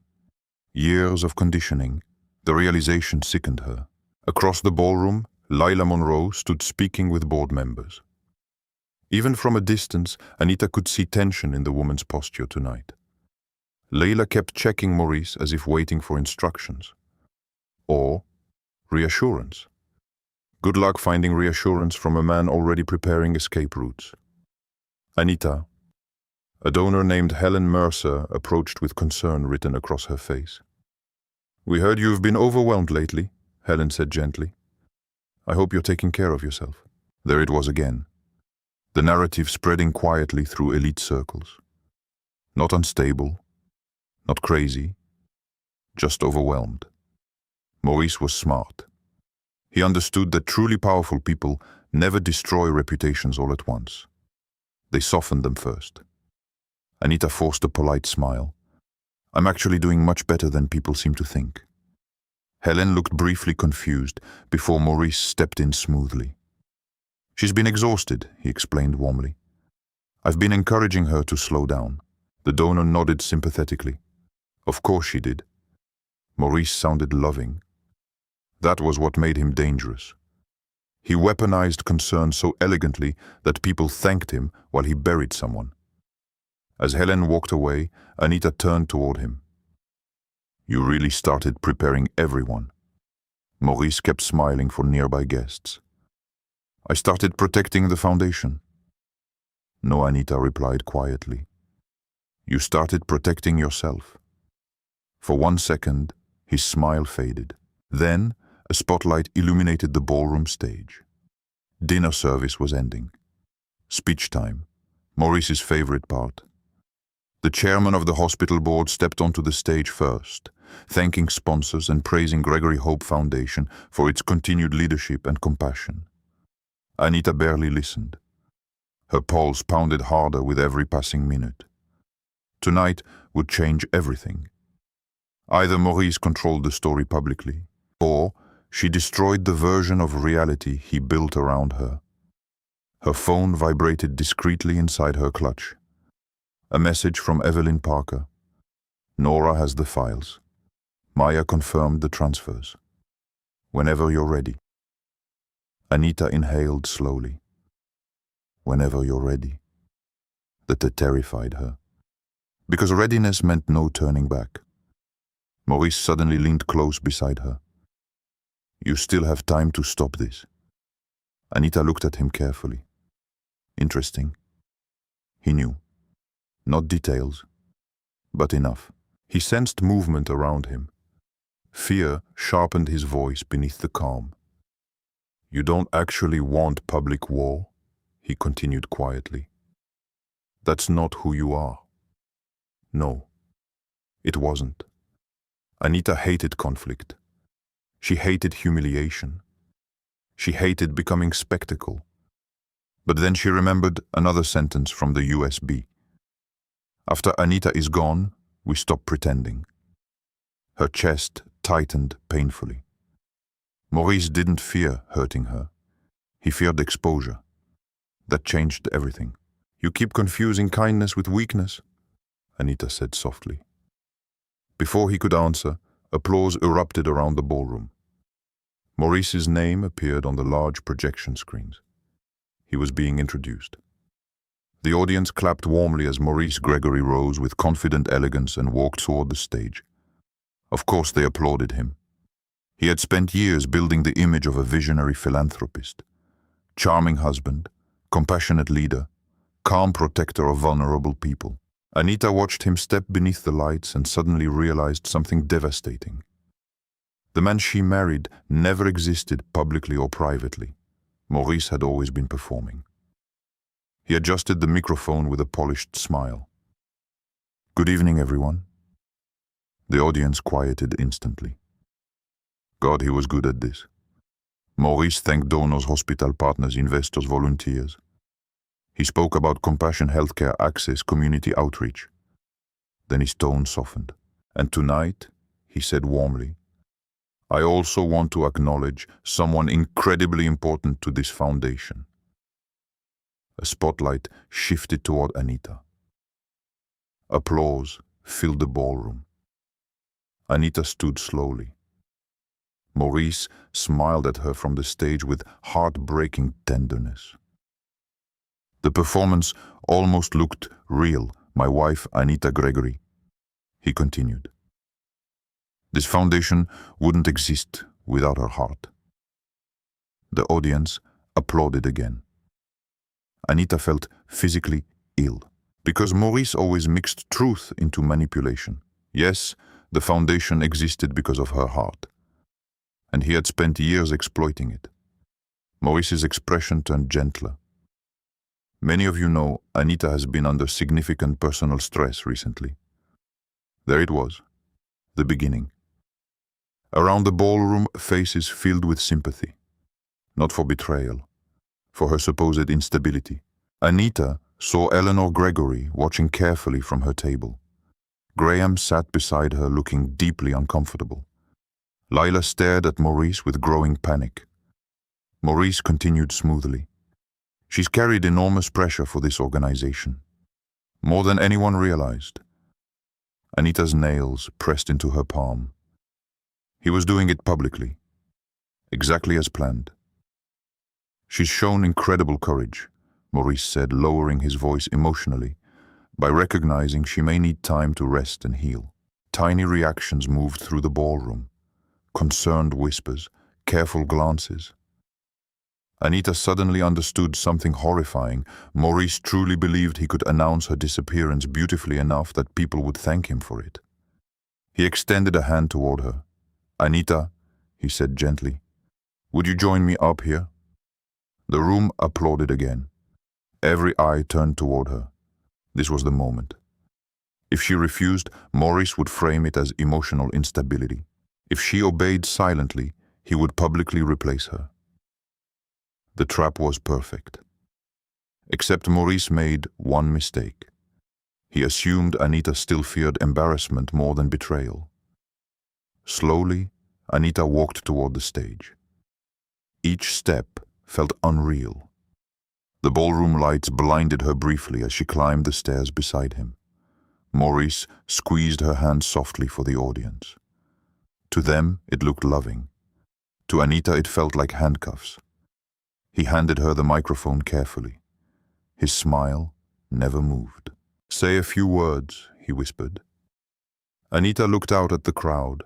Hundreds of faces, donors, reporters, doctors, investors, people who believed Maurice Gregory was a good man.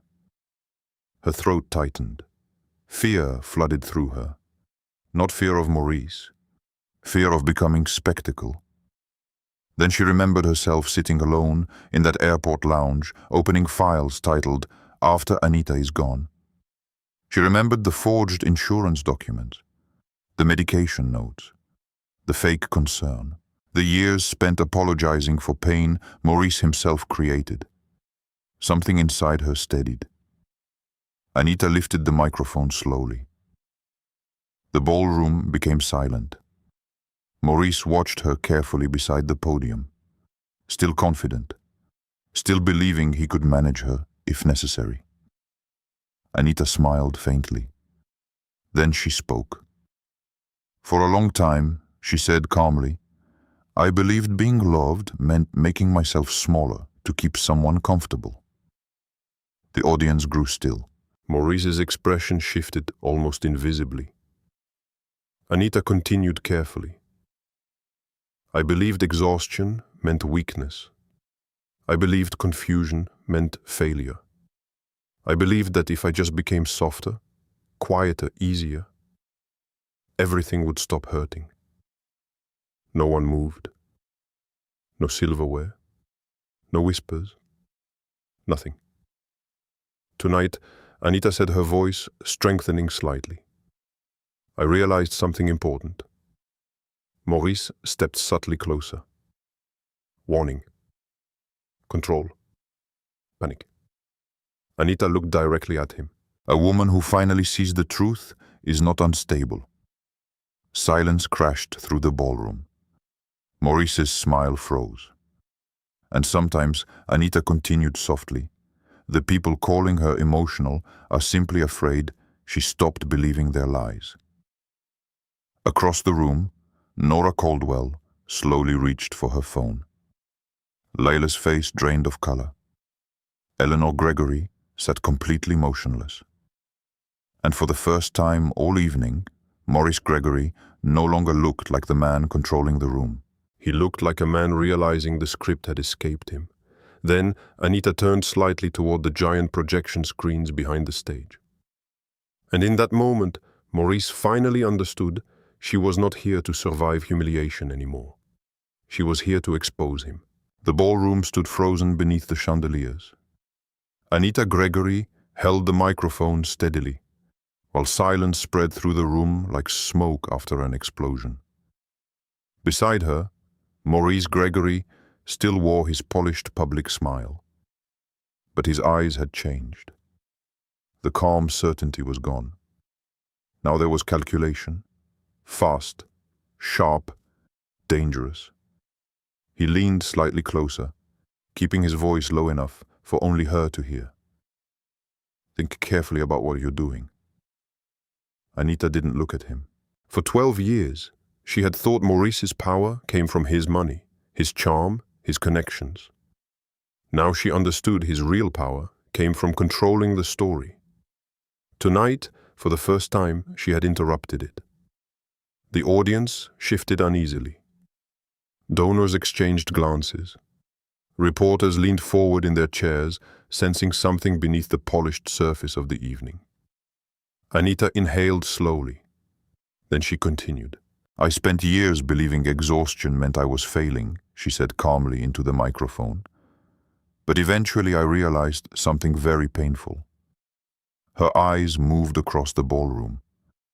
"Some people create confusion inside you on purpose. so they can control the version of you everyone else sees. A ripple moved through the crowd. Maurice reached for the microphone, lightly smiling for appearances. "Sweetheart," he said softly, "maybe this isn't the right setting." Anita stepped away from him. Tiny movement. Huge impact. People noticed. "Oh, I think this is exactly the right setting," she replied calmly. A few nervous laughs echoed through the ballroom before quickly dying. Maurice's smile tightened. The projection screens behind them still displayed the Gregory Hope Foundation logo in gold lettering. Anita looked toward the back of the room. Near the media tables, Nora Caldwell stood beside a technician holding a tablet. Nora gave the smallest nod. Ready. Anita's pulse thundered. There was still time to stop. Still time to walk away quietly. Still time to protect Maurice's reputation and disappear gracefully like he planned. But then another memory surfaced. Maurice placing pills beside her tea. Maurice telling donors she was overwhelmed. Maurice discussing her decline beside his mistress. No. Silence would not make her kind anymore. It would make her complicit in her own destruction. Anita faced the audience again. This foundation was created to protect vulnerable people, she said. Families in crisis, sick children, women trying to survive impossible situations. Her voice strengthened slightly. And I believe the people closest to me shared those values. Maurice's jaw flexed. Dangerous. She recognized that expression now, not rage, damage control. I recently discovered, Anita continued carefully, that millions of dollars connected to Gregory Hope Foundation were transferred into shell companies tied to private investments. The ballroom exploded into whispers. Maurice stepped forward immediately. "That's false." Anita finally turned toward him. "No," she said quietly. "It's documented." Nora Caldwell moved. The projection screens behind the stage suddenly flickered. The foundation logo disappeared. Gasps filled the room. A financial spreadsheet appeared across the giant screens instead. Transfer records, account numbers, Northline advisory, amounts highlighted in red. $3 million. Maurice's face lost color instantly. What the hell is this? Eleanor Gregory snapped from her table. Board members stood halfway from their chairs trying to understand what they were seeing. Anita's hands trembled slightly around the microphone, but she kept speaking. These transactions were hidden through multiple companies connected to Maurice Gregory and legal consultant Lila Monroe. Every head in the room turned toward Lila. The woman looked paralyzed. Maurice moved toward the technician near the stage. "Turn this off immediately." But Nora Caldwell stepped between them calmly. "Sit down, Maurice." For the first time all night, people weren't listening to him automatically. That frightened him. Anita saw it clearly now. Power only looks permanent until people stop believing the performance. Maurice grabbed the microphone from its stand suddenly. "This is ridiculous," he snapped. "My wife is emotionally distressed and being manipulated." The words hit Anita like ice water. Even now, even publicly cornered, he was still trying to make her sound unstable. Anita reached calmly into her clutch. Then she removed the USB drive. The room watched silently. "This," Anita said softly, "contains private recordings of Maurice Gregory discussing plans to remove me from leadership by creating false narratives about my mental health." The ballroom erupted.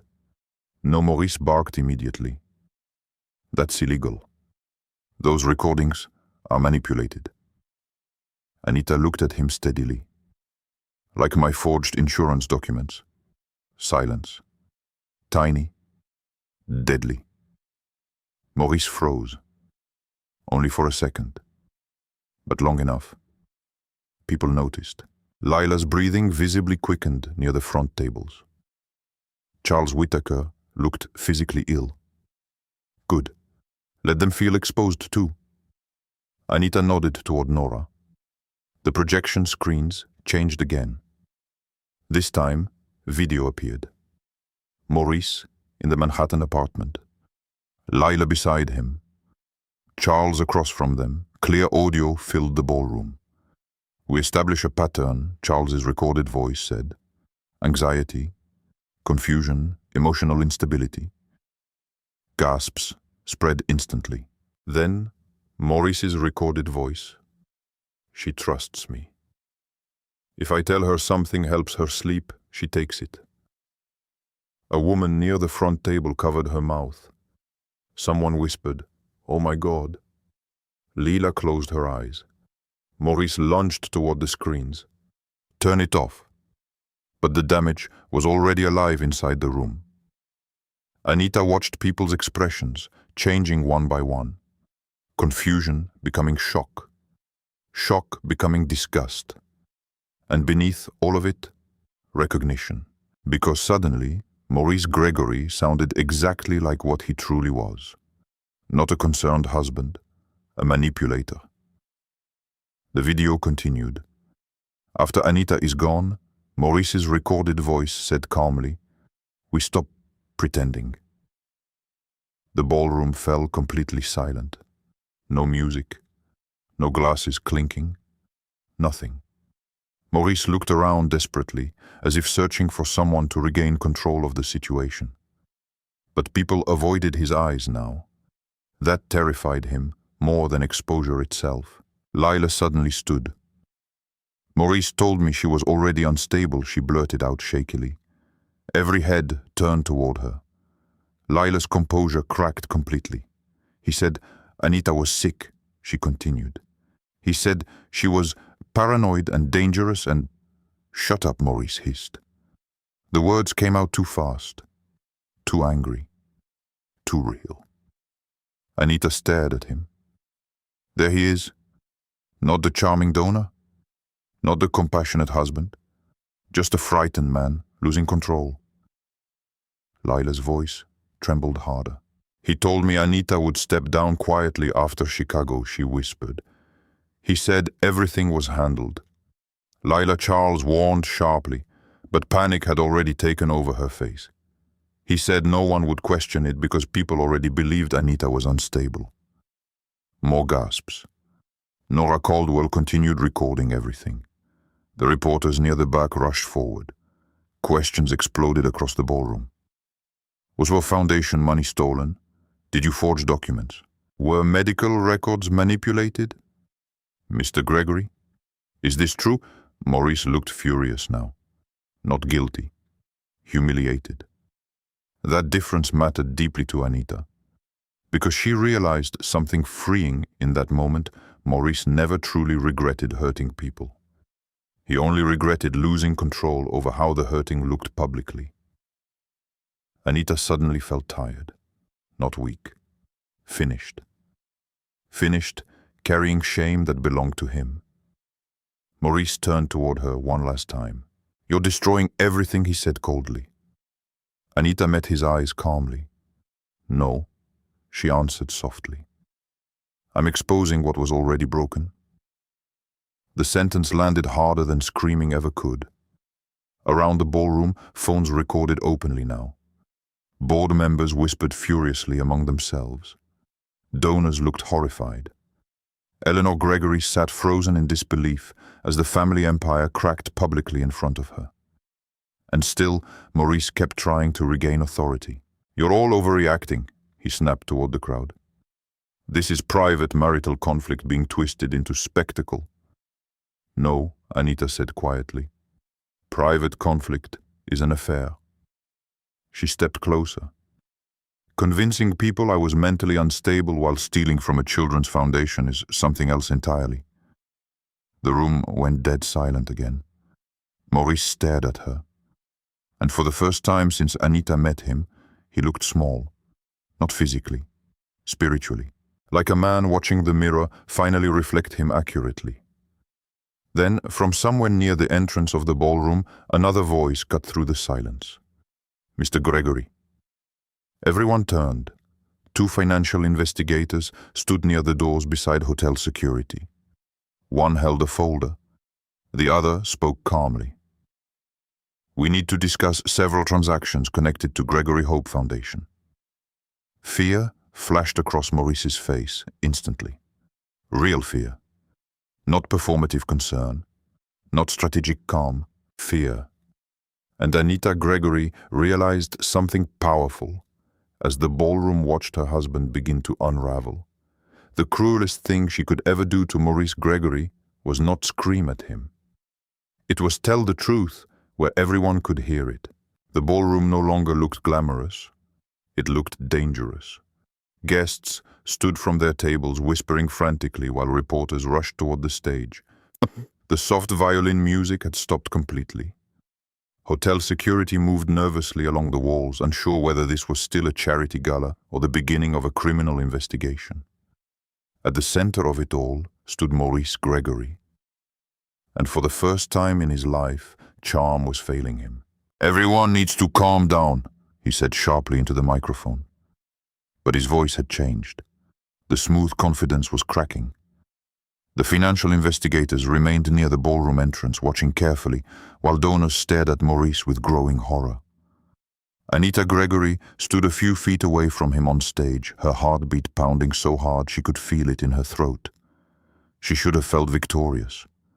Instead, she felt strangely hollow, because exposing the truth still hurt when the person destroying your life was once the person you trusted most.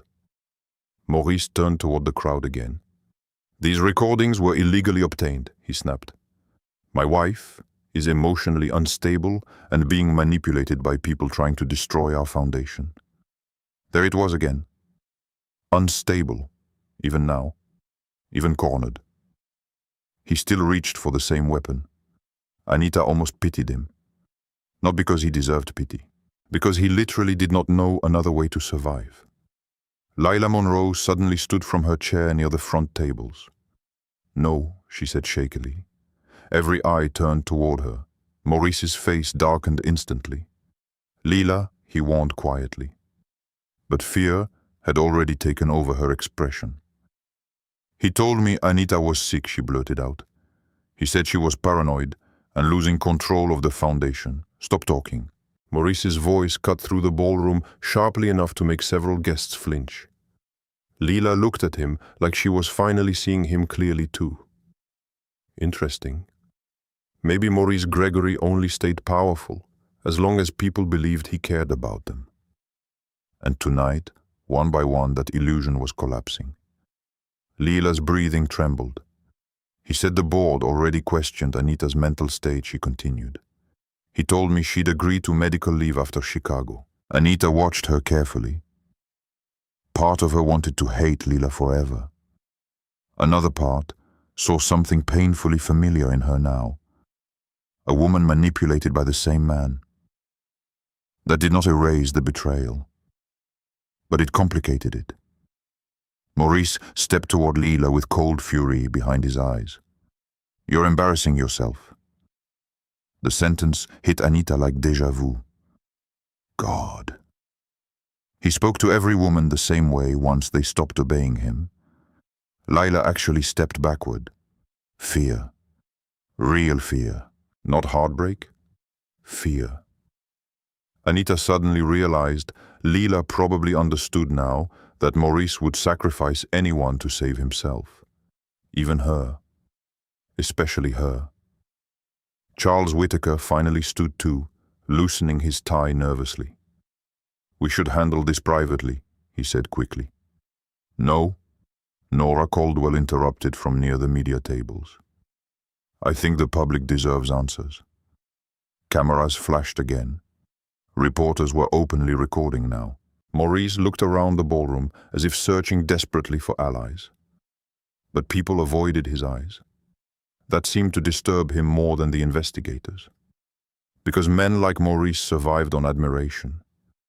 Without it, they looked strangely empty.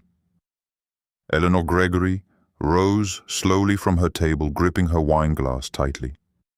This is disgusting, she snapped toward Anita.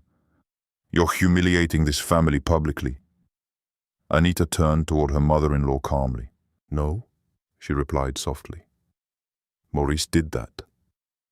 Eleanor's face hardened instantly. You always were dramatic.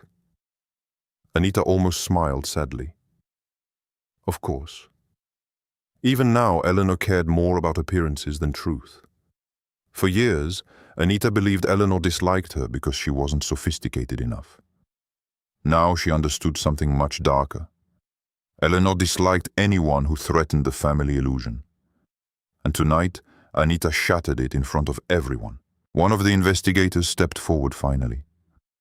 Mr. Gregory, he said professionally, we need to ask you several questions regarding financial transfers connected to Gregory Hope Foundation. Maurice straightened instantly. His mask tried returning. My attorneys will contact you. The investigator nodded once. We also have questions regarding forged documentation connected to insurance records. Silence crashed through the room. Maurice's face changed immediately. There. Fear again. Real fear. Anita suddenly understood something important. The insurance policy frightened him more than the affair exposure, which meant the documents were worse than she even realized. Maurice recovered quickly. This is absurd, he said coldly. And my wife is confused and angry because of our marriage problems. Marriage problems. Such a small phrase for psychological destruction. Anita stepped toward him slowly. You planned my public removal before I even knew I was fighting you. Maurice lowered his voice dangerously. You have no idea what you're doing. No, Anita replied calmly. I finally do. For a moment, they simply stared at each other beneath the ballroom lights. And Anita felt something inside her finally die completely. Hope, not hope for survival, hope for him. Because even now, after the recordings, the lies, the investigations, Maurice still wasn't sorry, only angry. That realization freed her more than revenge ever could. Suddenly, Lila spoke again. There's more, she whispered. The room quieted instantly. Maurice turned sharply toward her. Don't. Lila ignored him. Tears filled her eyes, now ruining the polished image she carried all evening. He told me Anita was already deteriorating emotionally, she said shakily. He said people would believe anything eventually, because she was too emotional to defend herself properly. Anita's chest tightened painfully. Not because the words surprised her anymore, because hearing them aloud made the abuse undeniable. Lila swallowed hard, and her voice cracked. He told me Anita wouldn't fight back because she loved him too much. The sentence hit harder than anything else that night. Not because it was cruel, because it was true. For years, Anita protected Maurice with her silence, protected his image, protected his ego, protected his lies. And he interpreted that love as weakness. A reporter suddenly asked loudly, Ms. Monroe, were you aware foundation funds were being redirected? Lila froze. There it was. The line between victim and accomplice. She looked toward Maurice instinctively, still seeking permission. Anita recognized that instinct immediately. That instinct had ruled her marriage too. Lila finally whispered, I knew some accounts existed. Gasps spread across the ballroom. But Maurice said it was temporary. She rushed to explain. He said Anita wouldn't understand the financial strategy. Maurice closed his eyes briefly. Not guilt. Calculation. He was already deciding whether sacrificing Lila helped him survive. Anita saw it happen in real time. And suddenly she pitied Lila completely. Because she finally understood the terrible truth, women around Maurice were valuable only while useful. The second they became inconvenient, he rewrote them into liabilities. Exactly what he did to Anita, exactly what he was about to do to Lila. Maurice looked toward the investigators again. I'm leaving, he said coldly. One stepped forward slightly. We strongly advise against that. The ballroom tension tightened instantly, But Maurice smiled again suddenly. Too calm, too smooth. You can't arrest me because my wife had an emotional breakdown at a fundraiser. Anita stared at him in disbelief. Even now, even publicly collapsing, he still tried making her sound unstable. Nora Caldwell stepped closer toward the stage. Interesting, she said coolly. Because your wife seems like the calmest person in the room tonight. A few nervous laughs broke through the tension. Maurice looked furious. Good. For once, let him feel what helplessness tastes like. Anita realized then that she was no longer shaking. Not because the pain disappeared, because truth had finally replaced confusion. For years, Maurice kept her emotionally exhausted enough to doubt herself constantly. Tonight, she finally trusted her own memory, her own instincts, her own reality. And that terrified him more than lawyers or investigators ever could. Maurice suddenly looked toward Anita again. Not with love, not with tenderness, with resentment. You could have handled this privately, he said quietly. Anita held his gaze. You stopped deserving privacy when you started planning my disappearance. That sentence silenced even the reporters briefly. Because suddenly everyone understood this was bigger than infidelity. Bigger than fraud. This was systematic destruction. Maurice looked around one last time at the room he once controlled completely. The donors no longer smiled at him. The board members whispered nervously. The reporters smelled blood. The investigators watched carefully. And Anita no longer looked afraid of him. That was the worst part for him. Not the money, not the scandal, the loss of psychological control. Anita finally saw it clearly now. Maurice Gregory never truly wanted a partner. He wanted a beautifully trained witness to his greatness.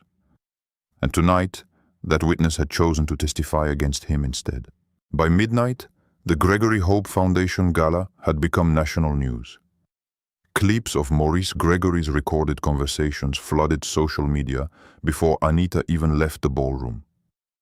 Reporters crowded outside the hotel entrance beneath flashing lights, while donors slipped out side exits, trying to avoid cameras. Inside a private conference room, upstairs, Anita Gregory sat at the edge of a leather chair, feeling emotionally numb. Not relieved, not triumphant, just emptied out. Across from her, Evelyn Parker reviewed documents with frightening efficiency, while Nora Caldwell typed rapidly on her laptop nearby. 3 board members already resigned, Nora said without looking up. And 1 donor publicly froze funding pending investigation. Evelyn nodded calmly. Good. Good. The word unsettled Anita. Children depended on that foundation, families depended on it. Even now, in the middle of Maurice's collapse, part of Anita still worried more about the innocent people affected than herself. Evelyn noticed her expression immediately. You're thinking about the hospitals. Anita looked down at her hands. They didn't do anything wrong. No, Evelyn agreed. Maurice did. A knock sounded at the conference room door. Hotel security stepped inside carefully. Mrs. Gregory, he asked. Your husband is requesting to speak with you privately. Evelyn answered instantly. No. But Anita surprised herself. It's okay. Evelyn frowned. Anita, I won't be alone. After a long pause, Evelyn nodded reluctantly. 5 minutes, she said, and the door stays open. Maurice entered seconds later. Without cameras and ballroom lighting, he looked older somehow. Looser. The perfect polish had cracked around the edges. His tie was gone, his hair slightly disordered, but his eyes remained dangerous. Not physically dangerous, emotionally. Because Maurice Gregory always entered rooms trying to regain control of them.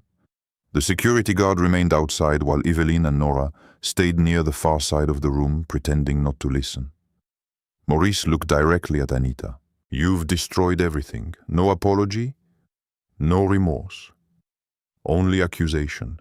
Anita studied him quietly.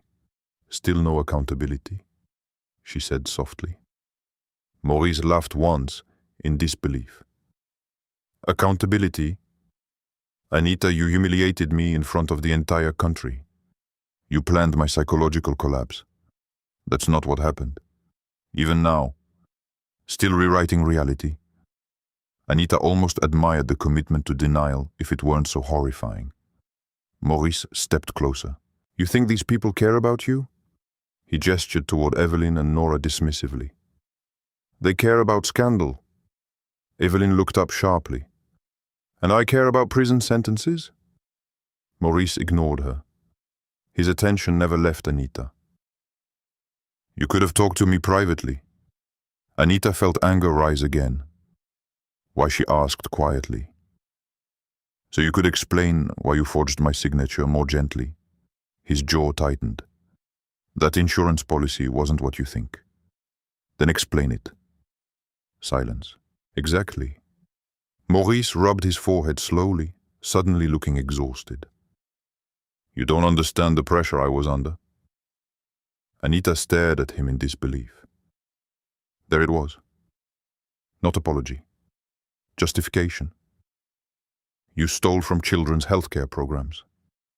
It was temporary. You drugged me. It was melatonin. You told people I was mentally unstable. Because lately you have been emotional. Evelyn actually laughed coldly from across the room. But Anita felt something worse than anger now. Sadness. Deep grieving sadness. Because Maurice genuinely believed his own logic. He truly saw himself as the reasonable one. That's the terrifying part, Anita whispered. Maurice frowned. Or where you still think you're the victim? Silence filled the room. For a second, something vulnerable almost crossed Maurice's face. Then he hardened again. You embarrassed yourself tonight too, he said coldly.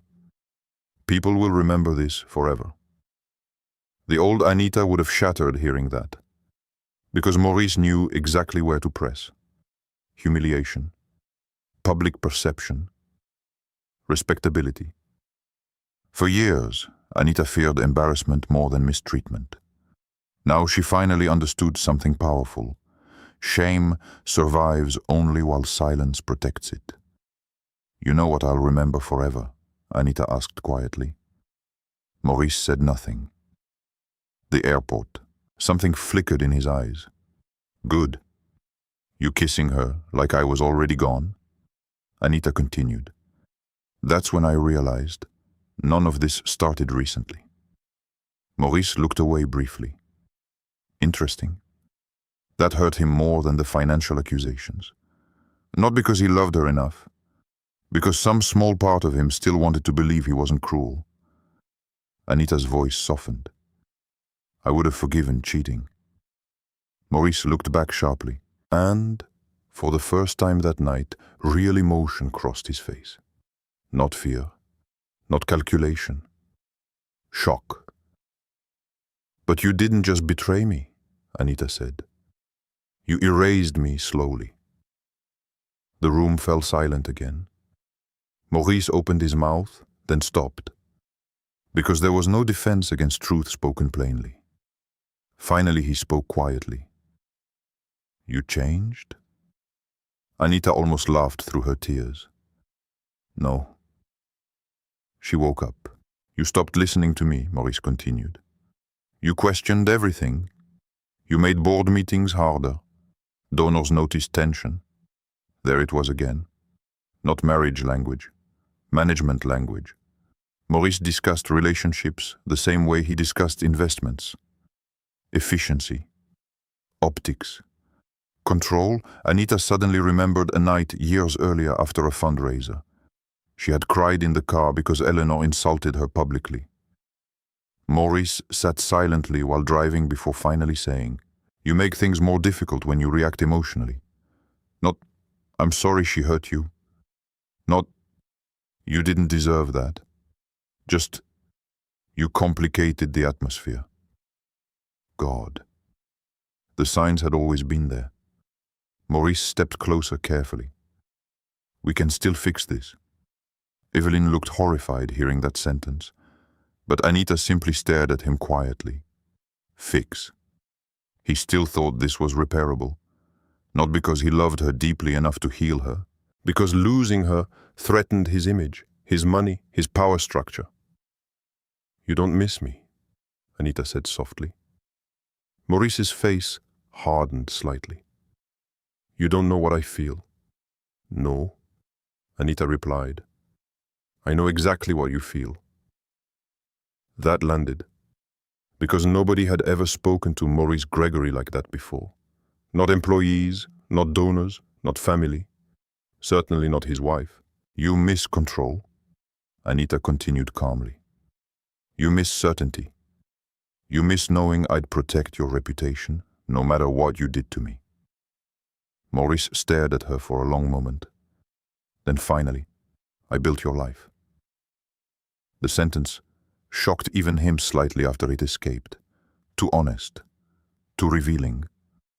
Anita felt something inside her go completely cold. There it is. Ownership. Not partnership. Not marriage. Possession. Slowly Anita stood from the chair. "You built a cage," she said quietly. Maurice stepped toward her immediately. "And you lived very comfortably inside it." The cruelty of that sentence stunned the room. Even Evelyn looked furious now. But Anita suddenly felt calm. Because she finally understood something clearly, Maurice measured suffering financially. Beautiful house. Then you're lucky. Luxury vacations. Then you're loved. Money. Then your pain doesn't count. He truly believed material comfort cancelled emotional destruction. Anita wiped one tear from her cheek. "My father warned me about men like you." Maurice froze slightly. He knew you'd eventually confuse love with ownership. Something dangerous flashed across Maurice's face then. Resentment. Even toward a dead man. "Your father hated me." "No," Anita answered softly. "He saw you." The sentence sliced deeper than shouting ever could. Maurice looked away again. And suddenly, Anita realized something heartbreaking. Maurice Gregory spent his whole life chasing admiration because deep down he knew exactly what he was. That didn't excuse him, but it explained the endless performance. The conference room door suddenly opened wider. One of the investigators stepped inside. "Mr. Gregory," he said calmly, "we need you downstairs." Maurice didn't move immediately. His eyes remained locked on Anita. For one strange moment, the room became quiet enough for the truth to settle fully between them. The marriage was over. Not because of the affair, not even because of the fraud, because Anita no longer believed his version of reality. And without that belief, Maurice Gregory had no real power left over her. He finally stepped backward toward the door. But before leaving, he looked at her one last time. "You'll regret this." The old Anita would have believed that. Tonight, she only felt tired. "No," she said quietly. "I regret staying silent for so long." Maurice's expression hardened completely. Then he walked out. And for the first time in 12 years, Anita Gregory did not feel the urge to follow him. 3 weeks later, Anita Gregory stood barefoot in a quiet beach house kitchen in Martha's vineyard, watching the sunrise spill gold across the ocean. The silence still felt unfamiliar, not lonely, peaceful. For the first few days after the gala, silence terrified her. She kept expecting another manipulative text from Maurice, another emergency, another emotional ambush disguised as concern. But eventually her nervous system began learning something new. Safety. Real safety. No monitoring. No careful tone management. No apologizing for existing in the wrong emotional temperature. Just quiet. Anita wrapped both hands around a mug of coffee and stared out the window. Her entire life had exploded publicly since the gala. Financial investigations into Gregory Hope Foundation expanded daily. Several board members resigned. News outlets uncovered shell companies tied to Maurice Gregory and Charles Whittaker. Donors demanded audits. Hospital contracts were frozen. And Maurice disappeared from public view completely. Some media outlets claimed he was negotiating legal protection. Others claimed he fled temporarily to Europe. Anita stopped following updates after the first week, because for the first time in years, her life was no longer orbiting him. A soft knock interrupted her thoughts. Harold Bennett stepped inside, carrying a paper bag from the local bakery. "You still forget breakfast when you're thinking too hard," he said. Anita smiled faintly. "You sound like my father." Harold's expression softened. He used to say the same thing. The mention of Robert Hayes still hurt, but differently now. Less like grief tearing her apart. More like warmth she could finally carry without collapsing. Harold placed pastries on the counter. "You sleep any better?" A little, that was true. The nightmares came less often now. At first, Anita kept waking up panicked, convinced Maurice was standing beside the bed, watching her. Sometimes she dreamed she was back at the gala, while everyone stared silently as Maurice calmly explained why she was unstable. But slowly, reality began replacing fear. Reality. She was never crazy. That truth alone changed everything. Harold poured himself coffee carefully. "You know," he said quietly, "your father almost stopped the wedding." Anita looked up sharply. "What?" Harold sighed heavily before sitting at the kitchen table. 2 weeks before you married Maurice, your father hired someone to look into his business history." Anita's chest tightened. "What did he find?" "Nothing illegal." Harold shook his head slowly. "But enough to worry him." Anita sat across from him. "Why didn't he tell me, Heatrid?" The answer stunned her. Harold looked out toward the ocean. "But you were in love," he continued softly. "And Maurice was smart enough to never look openly cruel." Yes, that was exactly it. If Maurice had screamed, hit walls openly humiliated her, Anita would have recognized danger earlier. But Maurice specialized in subtler destruction, tiny corrections, controlled embarrassment, gentle manipulation disguised as concern, death by paper cuts. Harold's voice lowered. "Your father told me once, that man doesn't love Anita. He studies her." Anita felt tears rise instantly, because that sentence explained her entire marriage perfectly. Maurice memorized her fears, weaknesses, insecurities, emotional patterns, then weaponized them carefully over time. Anita looked down into her coffee. "I keep wondering how I didn't see it sooner." Harold answered immediately. "Because good people don't naturally search for manipulation in the people they love." That hit hard. For weeks, Anita blamed herself for missing obvious signs. But the truth was simpler and sadder. She loved honestly. Maurice didn't. A phone buzzed softly on the counter. "Evelyn Parker." Anita answered immediately. "You sitting down?" Evelyn asked. Anita's stomach tightened. "Yes." Charles Whittaker accepted the deal. Of course he did. Men like Charles always protected themselves first. What kind of deal he's cooperating fully with investigators? Harold muttered under his breath. Coward. Evelyn continued. And apparently, Maurice is furious. Anita felt strangely numb hearing that. Weeks ago, Maurice's anger would have terrified her. Now it simply exhausted her. "There's more," Evelyn added carefully. "Charles confirmed Maurice altered some of your medication records." Anita closed her eyes slowly. Even after everything already exposed, the truth kept getting uglier. They found emails between Maurice and Dr. Carlyle discussing dosage adjustments. Her stomach turned. How bad? A pause. Bad enough. Silence filled the kitchen. Harold looked heartbroken. Anita just stared at the ocean. The thing about betrayal was that it changed shape constantly.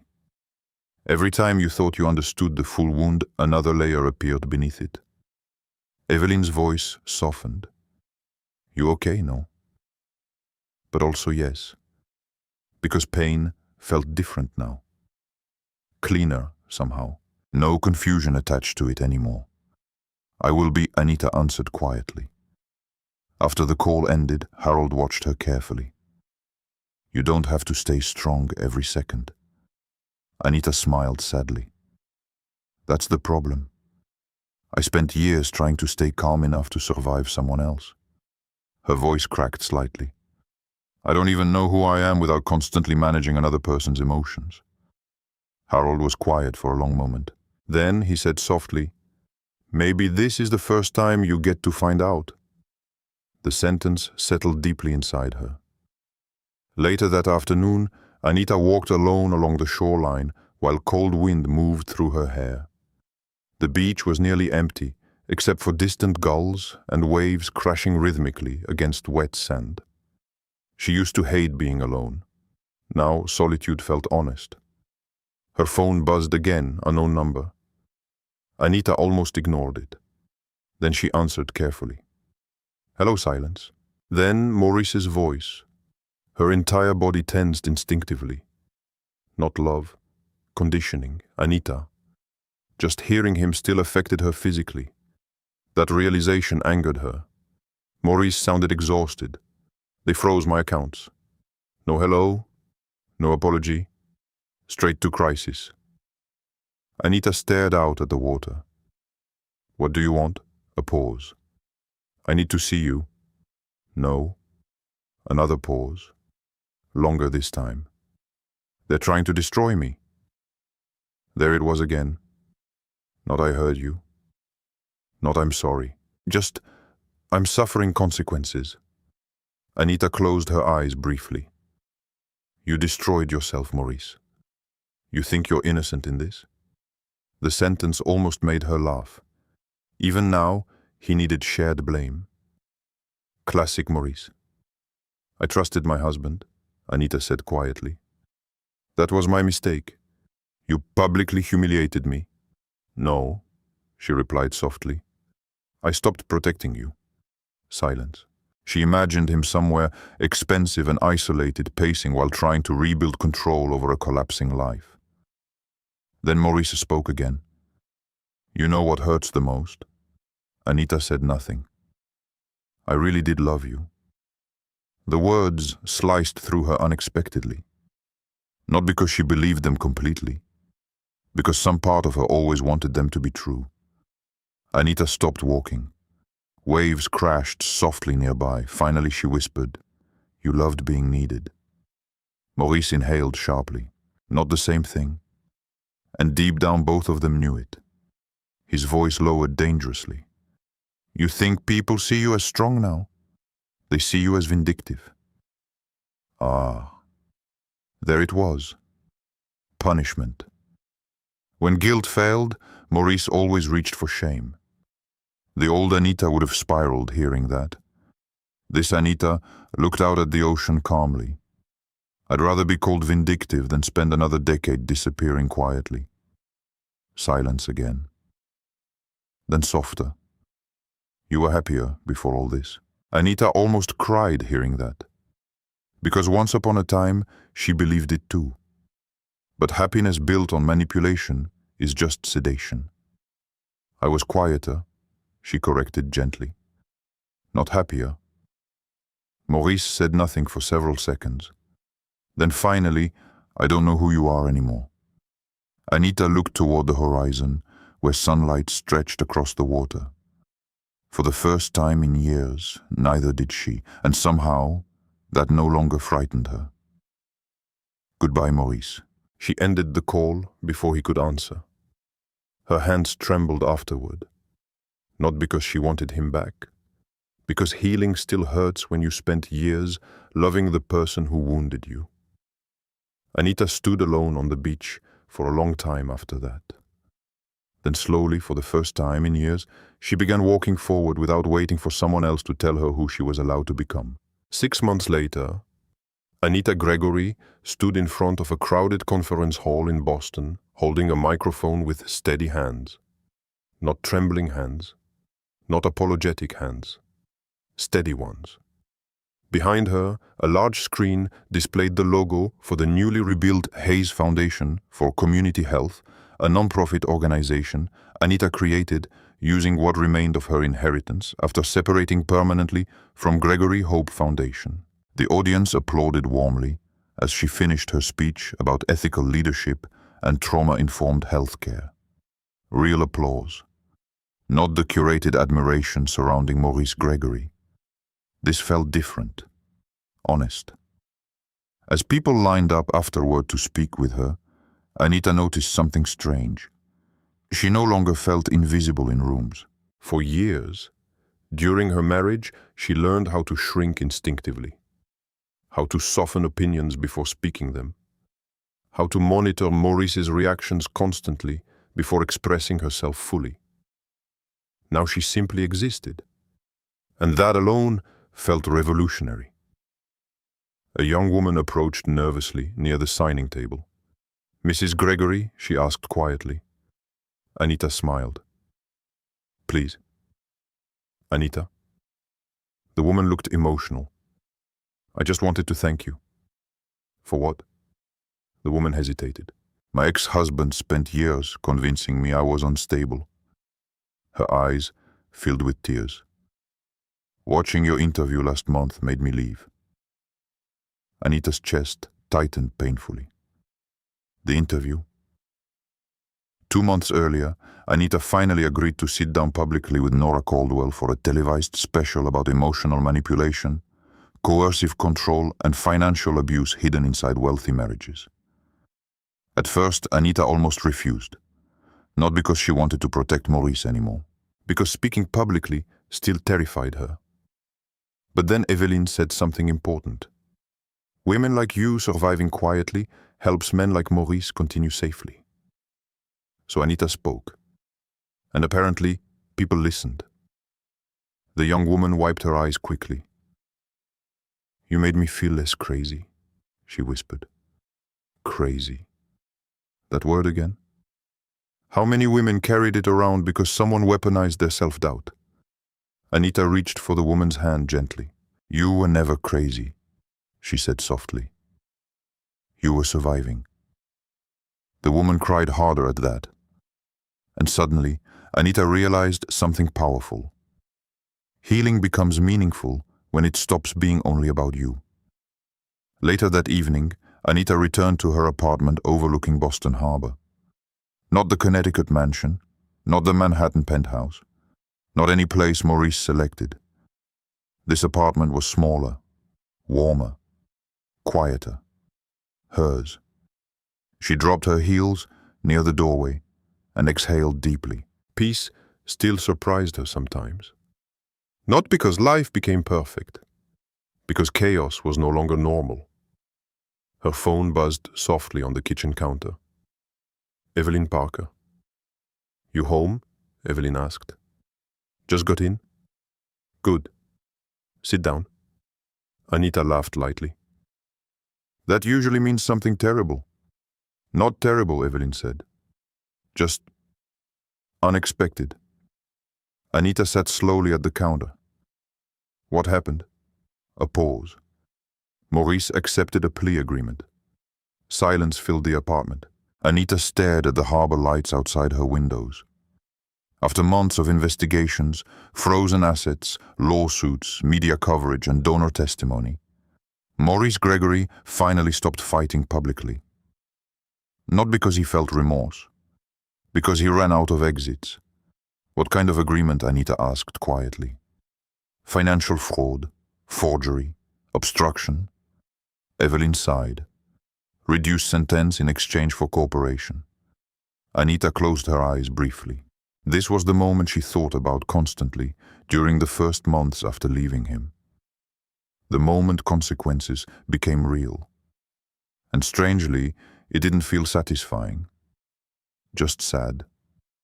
Not sad for the marriage, sad for the wasted humanity. Evelyn's voice softened slightly. You okay? I thought I'd feel happier. That's because you're healthy, Evelyn replied. Revenge addicts need destruction to feel alive. Healing people eventually just want peace. Anita looked around her quiet apartment. For the first time in years, peace no longer felt boring. It felt luxurious. There's one more thing, Evelyn added carefully. Anita immediately sensed trouble.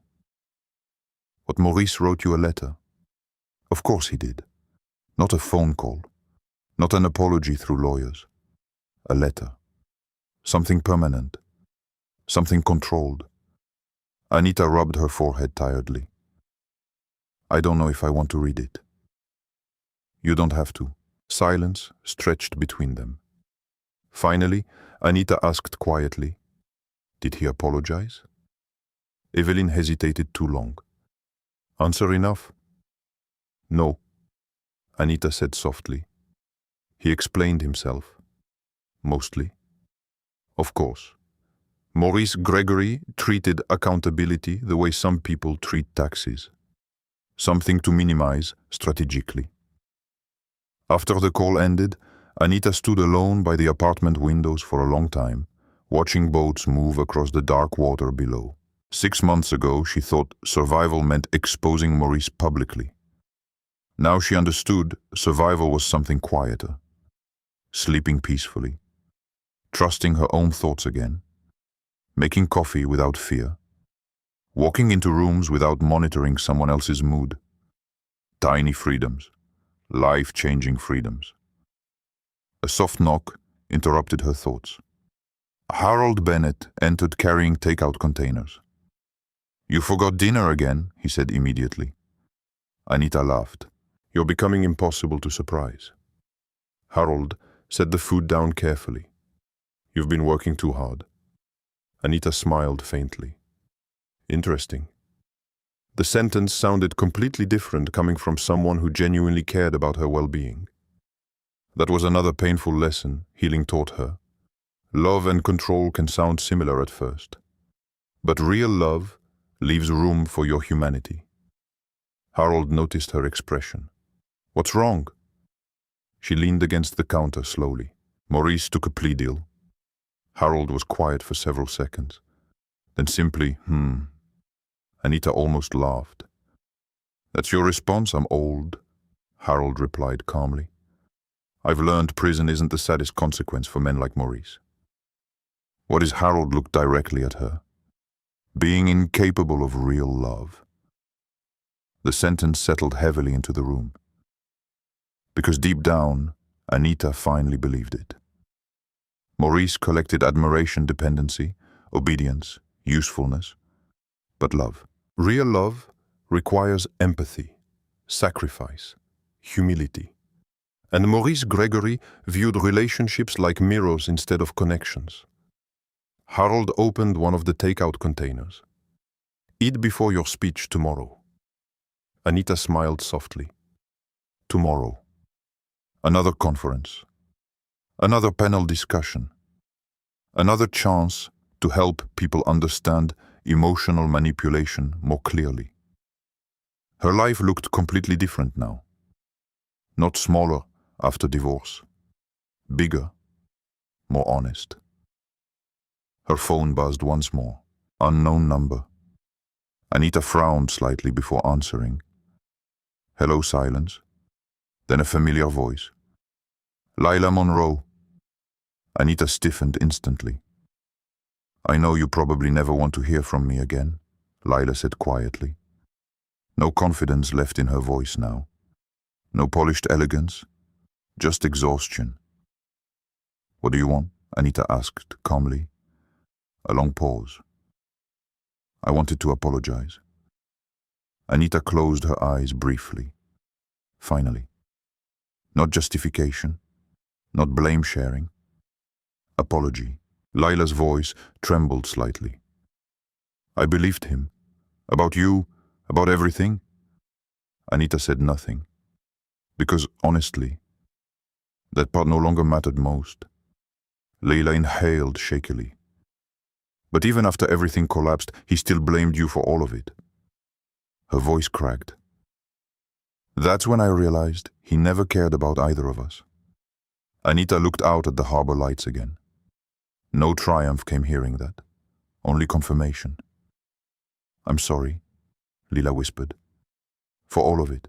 This time, Anita answered softly. I know. And surprisingly, she meant it. Not forgiveness fully. Not friendship. But release. Because carrying hatred forever would only keep Maurice alive inside her story. After the call ended, Anita stood quietly beside the windows while city lights shimmered across the water below. 6 months ago, she thought losing her marriage would destroy her. Now she understood something beautiful instead. Sometimes your life truly begins the moment you stop begging people to love you correctly. 1 year later, Anita Gregory stood backstage at a women's leadership conference in Chicago, holding a cup of tea and smiling nervously at absolutely nothing. The irony wasn't lost on her. Chicago, the city where Maurice Gregory once planned the quiet destruction of her life. Now she had returned on her own terms. A production assistant hurried past, adjusting microphones, while speakers prepared for the evening panel. Beyond the curtains, hundreds of women filled the conference hall, waiting for the keynote session to begin. Anita no longer panicked before public appearances. But tonight felt different. Not because she feared judgment, because she finally understood the weight of being believed. A young volunteer approached carefully. Miss Gregory, they're ready for you in 5 minutes. Anita smiled warmly. Thank you.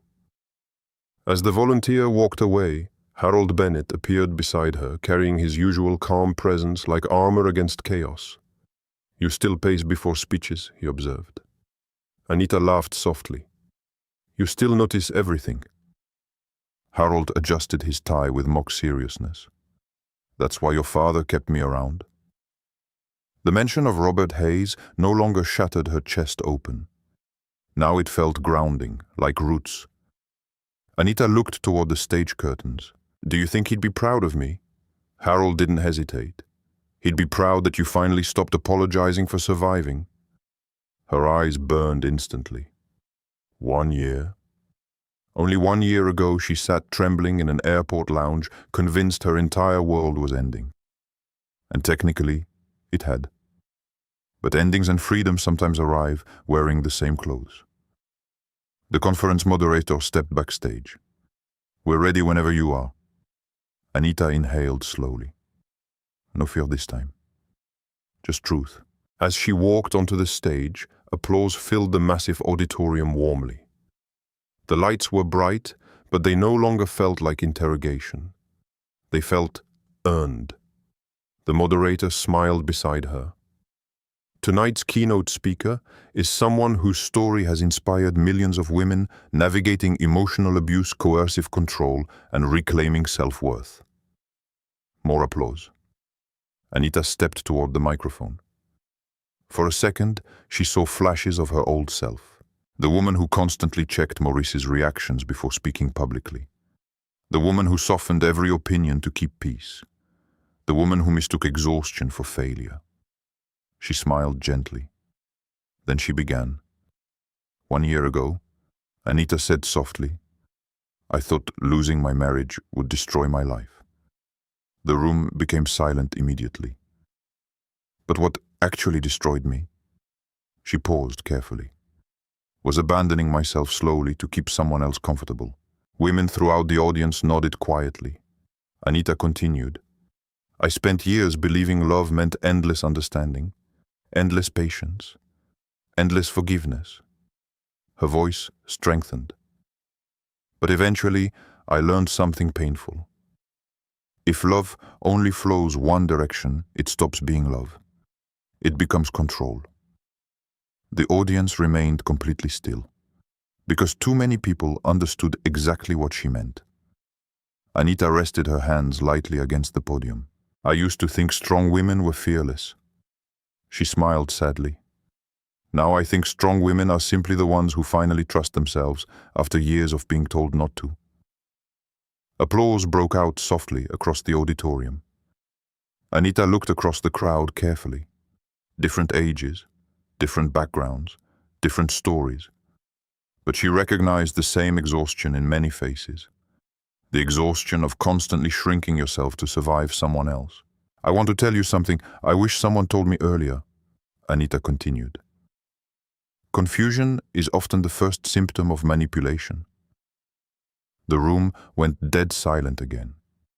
When someone truly loves you, you don't leave every conversation questioning your memory, your emotions, your worth, or your sanity. Several women wiped tears quietly. Anita felt emotion tightening her own throat too. Because this wasn't performance. This was truth, carved painfully from survival. For years, she said softly, I thought peace meant avoiding conflict. Her eyes lowered briefly.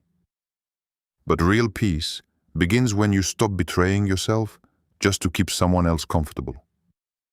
The applause came louder this time. Longer. Not admiration. Recognition. Anita suddenly realized something beautiful. Her pain had transformed into language other people could survive through.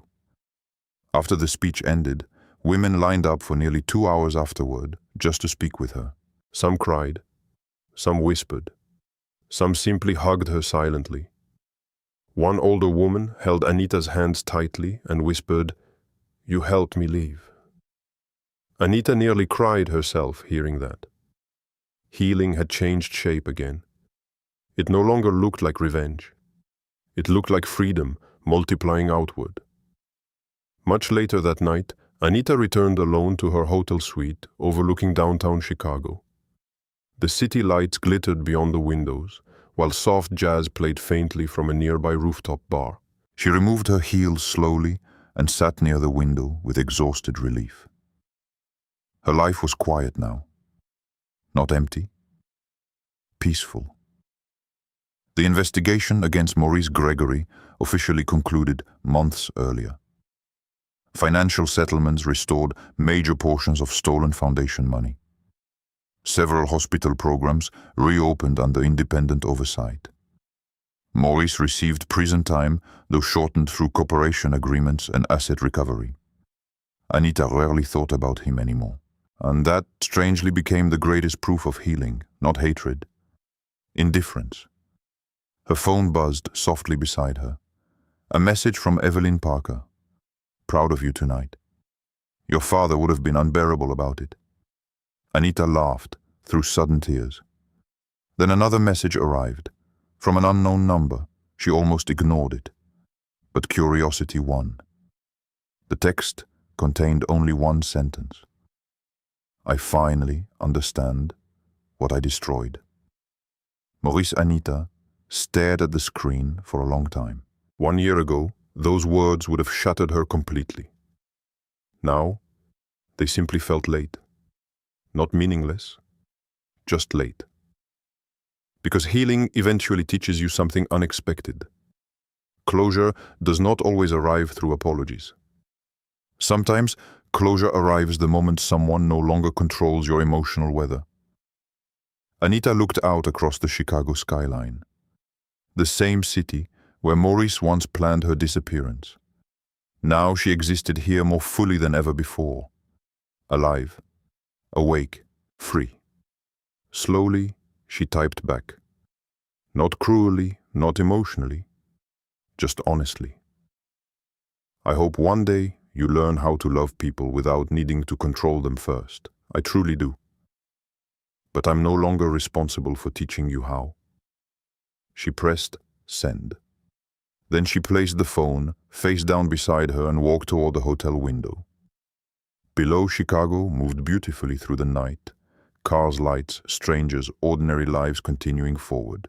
And, for the first time in years, Anita Gregory no longer felt like she was surviving her life. She was finally living it. After everything Anita endured, the deepest lesson was not about revenge. It was about self-respect. Too many kind people stay inside painful relationships because they believe endurance is proof of love. They silence their instincts. They excuse disrespect. They carry entire relationships alone while slowly disappearing inside them.